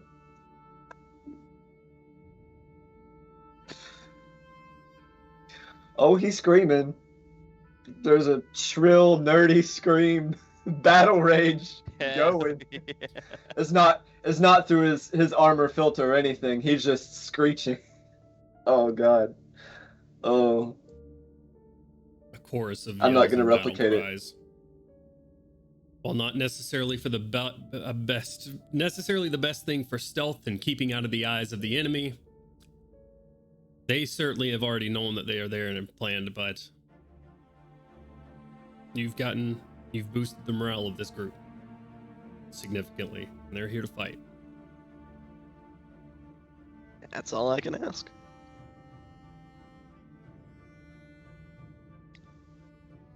So, How far away is the front of the place from us right now? Not far. you guys are in the Yeva Bazaar, back from the front lines. Essentially, what would be the square that's roped off for the Crimson Monastery is about where no other buildings lie, so it's like a dead man's lane, completely flat in between. That distance is about 240 feet from the closest building. You guys are just a couple hundred feet in the Yeva Bazaar. Making sure there wasn't enough room for a cheeky fireball and then go about your business. You know, while those ball knights are still clumped up together. Gotcha. Gotcha, bitch. Bow. Okay, bye. Later. All right. Okay. As this ends and you guys are filtering out or staying where you are, these streets starts to fill up with soldiers. You have sergeants, lieutenants, whatever. Really, it is just people in charge of people right now. People that have putting their faith into people as direction is made and people are starting to organize in the streets. As the people of the city of Aids are organized and are ready to march on the Crimson Monastery. These streets are starting to fill up. Shining Vanguard, what are you doing? All right, let's use this key. Let's go. All right. See, what like once they formed up and marched, or are starting to march out, like, yeah, probably no better time. All right. If you're gonna buff up before we go in there, any defenses, any spells, layer them on down, layer them on good. I wish. Who's in possession of the key? Is it Milo? Or is it now Takad? Because yeah, that's right. Somebody handed it off to you so you could give me that key. I thought you were gonna do something with it, dog. I thought you were like cast identify or something. It. I just use it. I'm coming back home, sir. That would be. I would never go to Waffle Damn it, House with Kent, you. that would have been, dude, if you would have just shapeshifted back into Aelin or something, and then fucking, oh, that'd be so I would good. hate both of you for a very long time. God damn it, dude. Why are we thinking of it now? Just see 6 people leave the Skype call at once. Yep. Like, all right. Done. Just boo-doo, boo-doo, boo-doo. So, I will say that your faces still stay up on stream even when you leave the stream. So me and Kent will play a game with y'all still here. We'll just make. You'd see the voices. looks of betrayal frozen. There you go. All right, Oh man. we got 30 minutes left. Let's make the most of these 30 minutes. Shiny Vanguard, what are you doing? Azure, were you saying something? Winning. Use the key. Okay. Azure? Yeah. Use the key. Lining up, ready to use the key. Everybody hold hands, Go. just in Like to case. roll a Everybody be victory check touching. real quick? Everybody make sure you're touching the card, just in case. I don't know how it works. Hands above the belt. Little cheek. He looks pointedly at the dwarf. All right. Um, and you get one creepy vampire hand on you too, right? Correct. That's what I was about to say. Is you feel just a cold, sort of slender Uh, hand. I guess perhaps a Drake head. Just it does that thing where it puts its chin on top of your head. That's adorable. Everybody gets their hands in the middle for the thing, just on top, little dragon head. Not a little dragon head, a medium dragon head. Hell yeah. I will go ahead and cast mirror images just in case we got the fuck zone waiting for us when we get up there. Sure. Yeah. But my mirror images just has those green motes that are floating around me. Right. All right. Okay. Let's get it. Remember, Oh, go ahead. stay together, and we'll make this out alive. I believe in all of you. And I'm gonna just inspire the party real quick. Make that easy. Hope we performance need check. that within 10 minutes. Here's my D10. Gotta set the D10 to the side. Natural 20, so Dab on them. Everybody make it a D12 instead of a D10. Hey! No, dude, you know, that scares me. I am frightened by He said a D10's not going to be enough for you to make Yeah, any of the exactly. saves. he's over there looking at my intelligence saving throw, and he's like, "You need a 12, buddy." You know Just what, in case- Gandalf? Just take a 20. Just take a 20. So it's protocol for Yidril ship that whenever they're in a stationary assault mode, so that none of his lackeys decide to retreat in the heat of battle, they take the teleportation room and they just fill it with fucking acid. So You're dead. Congratulations. if you try to go back home, you're done. Okay. So I don't know why you guys don't have. I can't just do nice things for you. I guess it's got to be loaded behind it. You can take a D12. It was very nice of me to do that. There's no meaning Dude, behind that's it. sus. You rolled a natural 20. Sus. Thank Crowley for it. Sus. Didn't do anything nice for Melgrim. Listen here, you bitch. Anyway. You know what? Eagle got a teleport please. left in him. Oh no. I was gonna say, even the Anyways. chat's turning against you.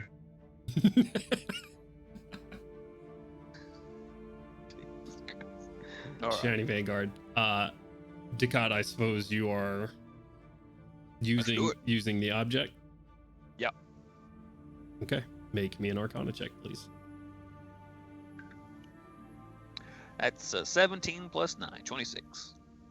26 is you're able. Only +9. Fuck you. I'm smarter.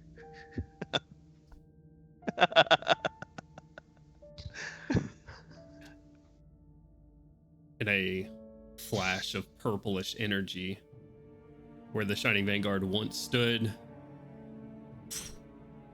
out of this area, and just a moment later, into circle that lights up with energy around you, purple energy. As it subsides around you, you find yourself in a dark, cavernous room. Look around you, the light subsiding. From the sigil itself on the ground, it looks like inlaid silver or platinum, maybe, making up this teleportation circle. The room itself about circular and about 30 feet in diameter, and about 25 feet high. Singular door leading out of this place, and it is completely devoid of any other life other than yourselves. Thank God. Immediately, I want to cast see invisibility through the eye. Good call. Okay. You cast see invisibility. You see no invisible creatures or objects or anything. Oh, he didn't even make you roll, so you know he's telling the truth. That's not true. There's something here on the ethereal plane. Oh, that's Yeah, I need true sight. Just quick glance around. So far, so good. Looks like nobody's here. All right. Let's fuck up this circle. Can you do it quietly? I don't think so. Just, Just let me know when you're ready. let's look Yeah. around the corner first. What's enough? Would Milo know how to effectively disable the circle without causing a big ruckus? Ready to action to smash. As there are many intricate things in the arcane and beyond, destruction is destruction when it comes down to it, Milo, and you know you have to ruin that circle somehow. There could be chemical compounds that you could come up with if you knew what the material was in the ground. There could be a plethora of things that you could do with more time that would be more quiet, but a quick and dirty way is standing 4 feet from you with his hammer raised at the moment. I'm 4 ready. feet from you and 4 feet tall. You're damn right. Yeah. How many exits are in this room, DM? One? Let's have a look. Is it dark in here? It is dark in here, yes. Yes! Back, baby! I'm stealthing towards that exit. So what I'm hearing is, I can't see. Down, down. Do you not have dark vision right now? I Oh, do. He's invisible currently. You can't see Yeah. me. Goro Yeah. can see you for the first time in his life for about 4 seconds until you get out of the adjacent square next to him, and then you just disappear. I mean, I had to deal with That's Paul so eerie. around the whole state of him just go Yep. constantly. What's that stealth check? That is gonna be. Oh, that's gonna be a cheeky 31. 31. Okay. You feel Yeah. stealthified. You go up to the door, play around with it a little bit. It is unlocked. Bright light on the other side. Slow, yeah, slow. Damn it! Slowly open it. Could See if I can peek could through. Milo scratch out the teleportation circle with his force blade with less volume than smashing it with a hammer blade?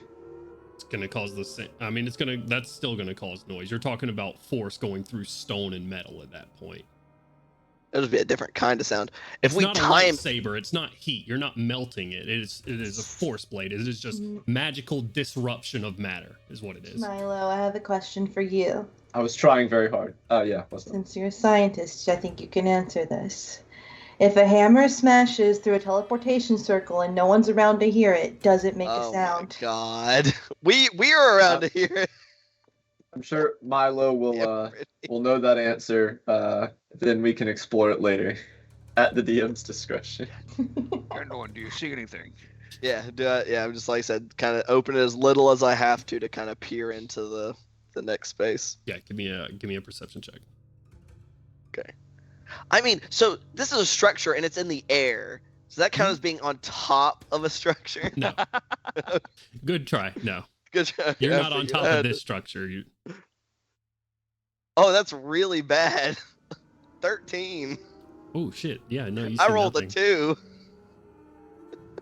Yeah, no, you don't see anything.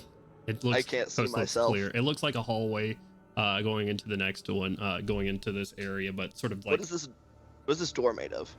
it looks like iron, like dark iron. And it's solid, there's no like openings? No, it's like a solid door. Shut it. Probably pretty pretty soundproof. I just step back over. It looks like it's just an empty hallway right out there.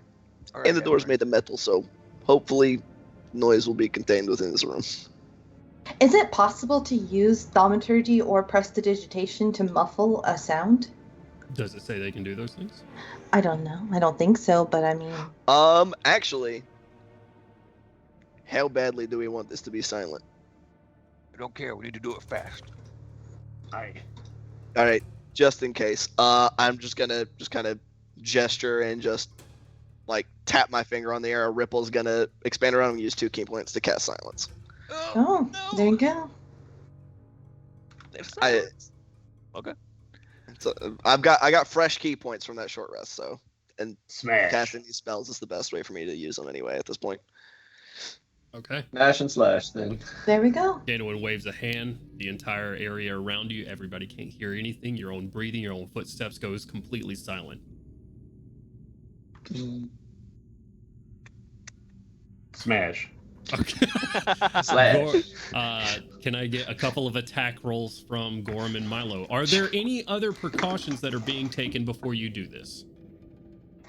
Yeah, I hope Besides this the doesn't silence explode. Yeah, I don't think a teleportation circle's going to explode. It's just like a channeling force. It's not like a stored energies kind of thing. Right? Okay. I like your confidence. 23 to hit the floor. This isn't an alien technology. I would assume if doing this would be of immediate danger to us, you would have alerted us. Sure. I've already hit. It's already this is getting smashed Yep. silent. Stop being a bitch. Come in or go home. We're gonna die like we're in a Charlie Chaplin film, dude. It's gonna be silent. 23. Both 23s. Very nice. Yeah, you both go ahead and roll some damage for me, guys. Beautiful. What are dice? 15. Big.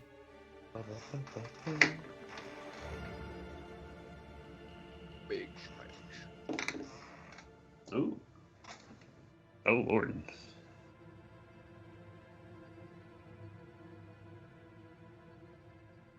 $22. 22. Okay. Milo, a bit more finesse. You are able to easily carve through some sigils and mess up part of this. Gorham, you hit your hammer.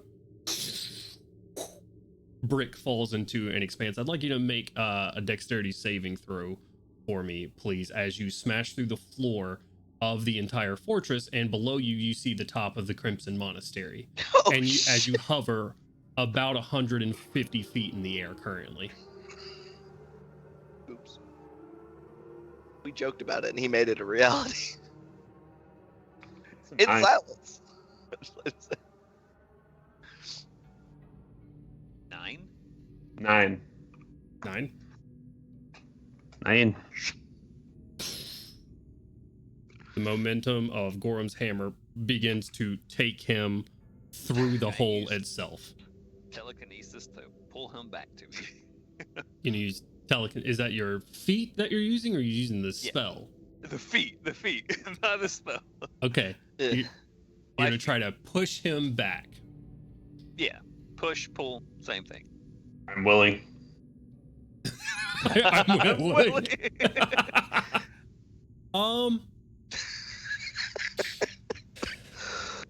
You know what? Same saving throw. Dexterity saving throw. Hey man, you said you wanted to be on the front lines. Fate heard you. Just gonna send you right back. Oh, that's a +5. That is a 24 total. Yeah. 24. Gorham. Time as you're hovering above the worst slide to be above right now. This is not the slide from back home at the hold. This is going to be a bad way to go. And then invisible force hits your chest and pushes you upright once more. Your hammer's still over your head. Everything is still completely silenced. None of that was heard. The only thing that will be heard is the brick smashing into the ground below. Fucking Bone Knight just goes. Sees a dwarf face just looking down at him. Now this begs the question. Why don't we just now change the plan? Get Edril lined up under the hole and just drop Gorham's hammer onto him. I gotta go with it. That's a sacrifice I'm willing to make. Torpedo. You said you wanted to be the one to kill this man. You got it. You got it, dude.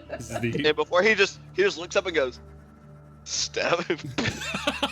That's there, so I swing it a little bit. Yeah, that's when Gordon comes down like an ice climber, just swinging it right. This is the nuclear people's elbow. Just decimate a city block. Okay. We need to drop the castle and we can So just drop Gorham instead. We prevented our dwarf from falling. It's like Randy Quaid in Independence Day, but in reverse. Anyway. Back on track. Scary moments above the pyramid as you're pushed back by an invisible force. God, what does it look like when you use this feat? It has no indication whatsoever. It just seems like something invisible. I make a gesture, simple pull. It's kind of like using the force. Hits him with the. No, that's weird. Nope.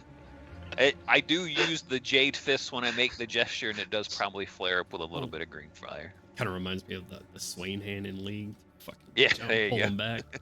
That'd be fucking badass. So you reach out. There's no indicator on Gorham, but you reach out, and as you clench your fist, Gorham just stops, and then you pull him back to the safe spot. The floor in its entirety is not unstable from that hit. In this area, it definitely becomes more unstable as you all step back from the 55-gallon drum hole that is now in the floor.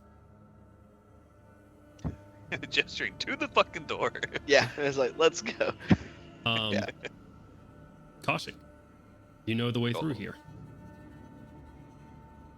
Are you leading your friends? Yeah, absolutely. Let's go, squad. I'm gonna. I don't know. You know, Ganwin seems to be the ringleader here, so I'm gonna turn to Ganwin and just be like, "What you first?" That's so fucking unwise. What? Can you repeat your question for me one more time? I'm trying to be quiet still, just in case. So I said, "Where to first?" I mean, it seemed like the seems priority is no vessel. So Catacombs it is. And that would be honestly the first place we pass through anyway, because the catacombs are on the way out from the teleportation circle, as far as I recall. So you are to the correct. Catacombs we go. So, go ahead. Oh, you said sick. Okay. I said sick. Yeah. No, and that is the case. Are we stealthing as a group, or are we? What are we doing? That scene from Star Wars where Han Solo's like running down the hallway and then he sees like the 50 stormtroopers. We're just gonna do that. Why would we do that? I disagree. Oh yeah, it's all smash. Shocking. Oh. Yeah, let's do a little stealthy stealth. Okay. If we If I can can. get a stealth roll from the party, and then if I can also get a perception check from the party as well after that. Oh man, I'm debating really hard. I don't have a ton Okay. of key points. So I did roll in the double digits before the We'll disadvantage. YOLO it for now. I'd say remember everybody has a A D12. And it only lasts 10 minutes anyway, so reminder. Remind. Today I learned. If it's just gonna be like down the hall, I'm not gonna waste my D12. That's the going, thing is I don't know 50 how feet far away. it is. I don't know how when we're gonna have to break our stealth. Kaushik's like, we don't communicated need that to it's use fairly one. close. It's fairly close. Okay, fair enough. Yeah, If we With have a- to take more than 2 turns, I'll. right. The mighty 2, Gorham is strutting his stuff. I didn't roll in that one though. What is it? What's the totals, guys? Tell me what they are. Stealth All checks right. first. 19. 19 Ni- and yep. 11. 19 and 22. Stealth checks first. Stealth, And, yeah. and just stealth Sorry, checks right now. Can't hear. Oh, sorry. 19. 19. 19, 19, 19. 2, 9. 9. Azur. Kaushik. 23. 23. God damn. 22. 22. I And- keep forgetting you're fucking trained in stealth, Kaushik. And yeah, I have advantage, and I rolled well. Dab. Let's I go. rolled Wait, well. I what? rolled a 17. You have advantage from what? The I fucking don't know. bat Cloak. cloak. Bat The, cloak. the bat Yeah, cloak. that That's cloak, right. yeah. 31 again. 31. Azur. For Mazur. 17. 17. Okay. All right. Gorham's clinking through the hallway, and Milo right behind him. But these guys typically take up the rear of the party when stealth missions are afoot. Everybody else fairly For silent. good reason. Now perception checks from everyone, please. 11. 11, 11. 22. 22, Also, hey. 22, Dab. 23. 23, Dirty 20. 30, 20. More than twice as good with a 5. 5. Yeah. If it matters, the drone rolled a 22. Okay. A natural 20 for a Yeah. total of 27. There we Okay. go. God damn. You love to Okay, see Azur. it. All right. He be Okay. looking. So there's several above 20s. You will notice the same thing shortly behind Azur. Azur, your keen eyes picking it up first. And the more important part, before you get to it or it sees you, specifically the device that is posted up in this hallway, a crystal that is reminiscent of a device that you saw back in Scairn embedded into a cadaver collector's eyeball. Some type of broadcasting or recording device, like arcane recording, as it sits there sort of just floating in the corner. Oh, shit. This is in the hall, or this is on the chamber that we're coming up on? It's like on the chamber that you're coming up on, but it is in the hall. You guys stop before it, like that. You start like rounding the corner towards the doors that Kaushik would know lead into the catacombs themselves. It's good. Low voice. Anybody got a good idea on how to disrupt that? I can try to get to it and break it. That's the best I got. I don't have any kind of signals. I might be able to dispel the magics that keep it going. Hold on. I'm gonna see him. The hammer. Put it down. They're gonna see you.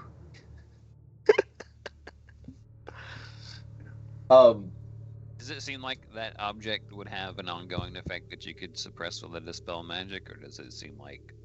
Give me a quick Arcana check. That's a natural 20. Let's Natural go. 20, another natural 20. Let's go.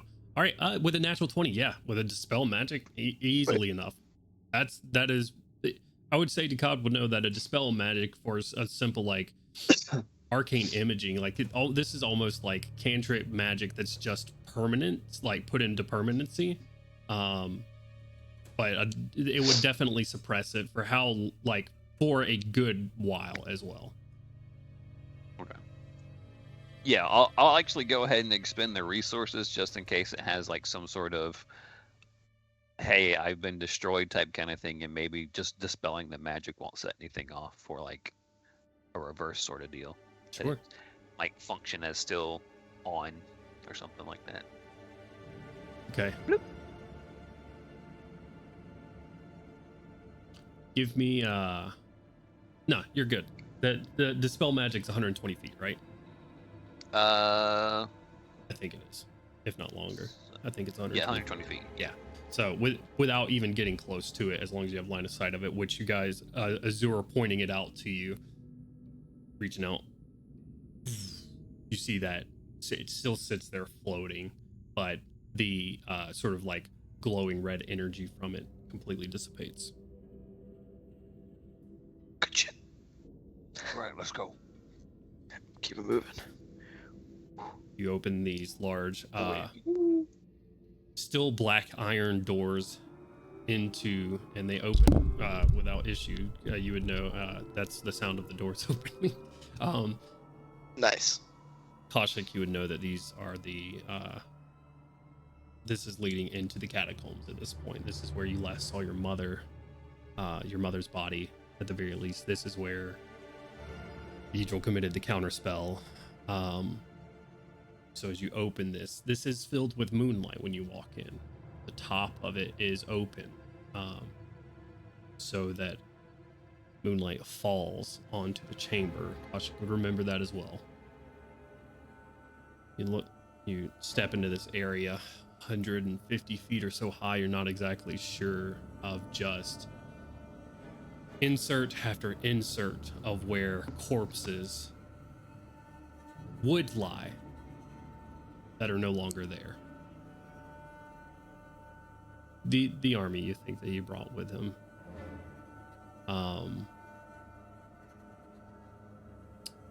As you step into this room, is there anything anybody is going to do other than that? Anybody scouting out the room or anything before you step into this area?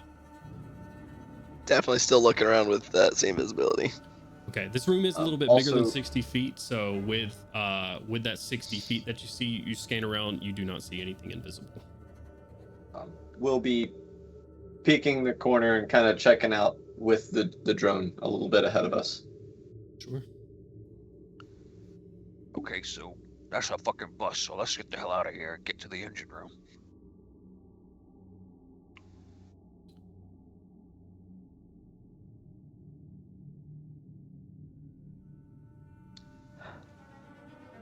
I will say, to confirm something really quickly. Oh. Kaushik, you're looking around. Not only are the corpses missing from the catacombs around, you look on the platform where your mother once lay, and she is not there. Right. As Dukat says that's a bust, and let's get the fuck out of here. That's where we're going to end the night session. Fudge muffins. Oh god, there's my D12. Let's go. So, thank you guys for playing with me. Thank you guys for joining us along this journey. We are Hard Knock Dice. We stream every Wednesday and Saturday. On Wednesdays, we do Blood and Silver. I almost said across everyone. We do Blood and Silver, ran by our boy Cody / Milo. And we run that Wednesdays at 7 p.m. So come check us out there. They just got done with a really intense fight, and now they have rescued a war hero TM. So but lots of cool stuff going on there. Shit, I don't know. I'm as an observer. Thank you guys so much. I appreciate you. If I can get an exclamation mark charity in the chat, please do not forget, we are raising money with Extra Life. We're raising money for the Children's Healthcare of Atlanta, doing great things. So go be a hero in real life and save a kid. Open up your hearts and wallets to a really great cause. And on Saturdays we do this. I think I left off with Blood and Silver, but on Saturdays at 5 p.m. Eastern Standard Time we do this across Eberron. So come check us out there. We are gonna raid some friends. While I am doing that, since I am terrible at multitasking, we're gonna raid some friends over at Let's Raid our friends over at Dice Legends. However, drop a follow, subscribe if you're feeling it in your heart of hearts. and follow us on Twitter, TikTok, all those good things. We're there as well. So I'm gonna go ahead and start that raid. That'll be ready in a few seconds. Did I miss anything? Happy birthday, Brittany. If I didn't say that again, but happy birthday. And catch us next week. Much love, guys. Bye. Find us on Facebook. God damn it.